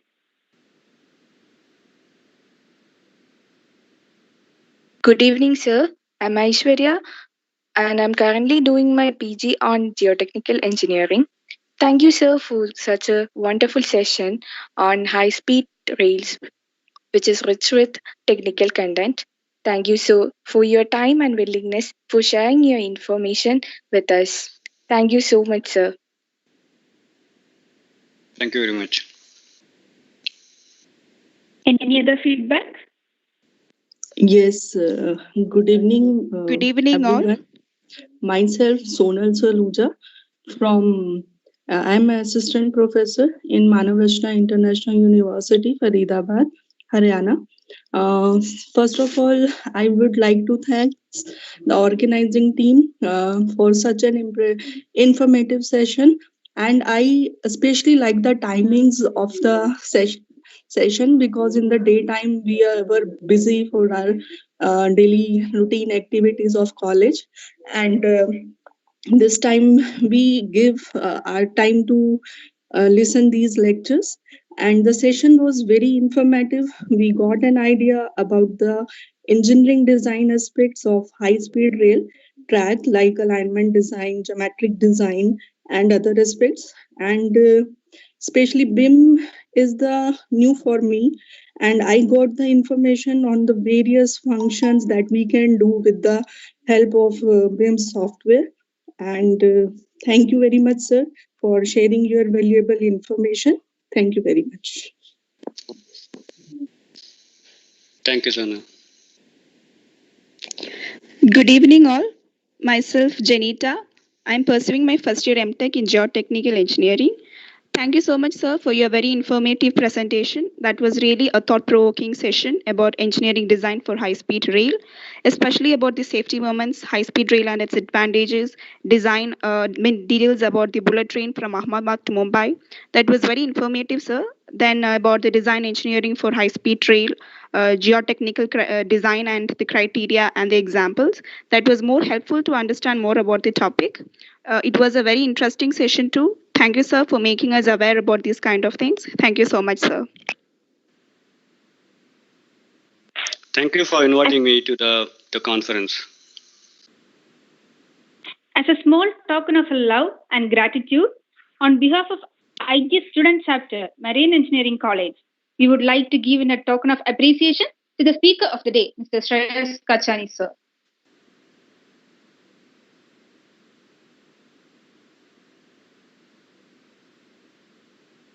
Thank you very much. Presented to Dr. Shreyas Kachane with deep appreciation for your visionary guidance and in grateful recognition for your enduring commitment throughout this symposium. We thank you for spending your valuable time with us. Thank you. Now, to propose the vote of thanks, let me call upon co-chair of the session, Akhila Jaiprakash. Thank you, Gopika. Good evening, all, and I am very much privileged to propose the vote of thanks for this day. On behalf of the entire Students Chapter, I take this opportunity to thank the speaker for the day, Dr. Shreyas Kachane, for delivering the session on the topic Engineering Designs for High-Speed Rails. Once again, thank you, sir, for such a wonderful session. Thank you, Akhila. I would also like to extend my sincere thanks to the session chair, Dr. Bindu J, for the support throughout the session. Thank you so much, ma'am. And I express my gratitude to all the dignitaries present and the students for their active participation. Last but not the least, I take this opportunity to thank our management and all organizing members for their effort and making the event successful. Once again, thanking you all and have a nice day. Thank you. Thank you, Akhila. Requesting our chair, Bindu teacher, to on the video if possible, and Shreyas sir also, so that all have a vision on you, sir, and both of you, so that Shreyas sir, thank you so much for Bindu teacher. Can you please on the video?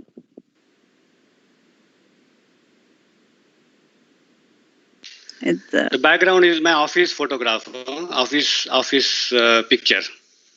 If you could see the background, it's just like a 5-star office.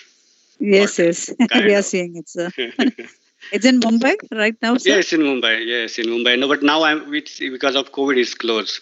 I'm in my farm, so I just put that background. Oh, great, sir, great, sir. Really, thank you, sir, and Bindu teacher, and Bindu teacher is right now here. Thank you, teacher. Thank you so much. Thank you very much for giving me an opportunity. Thank you very much.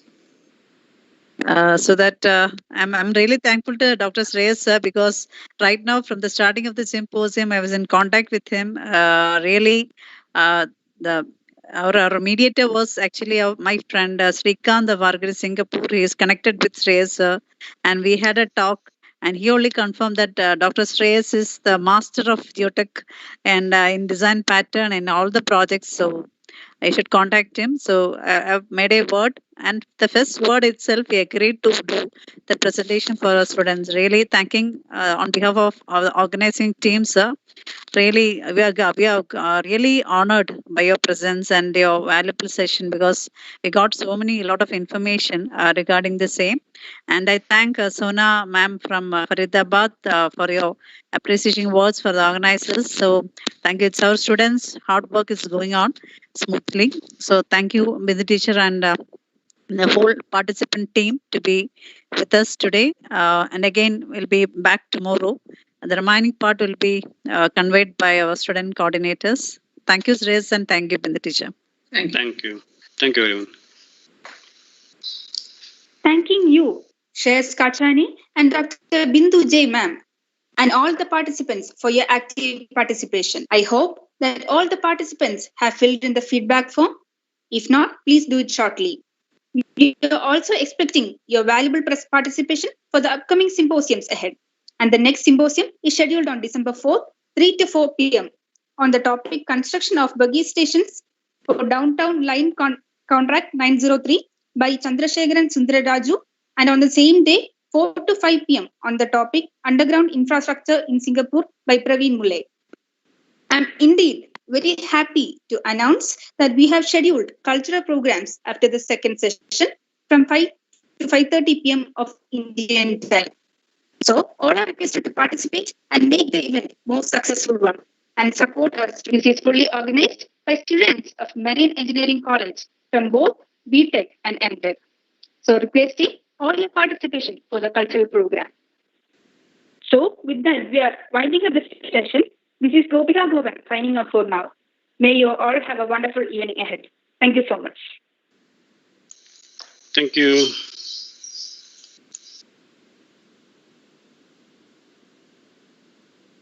Thank you all.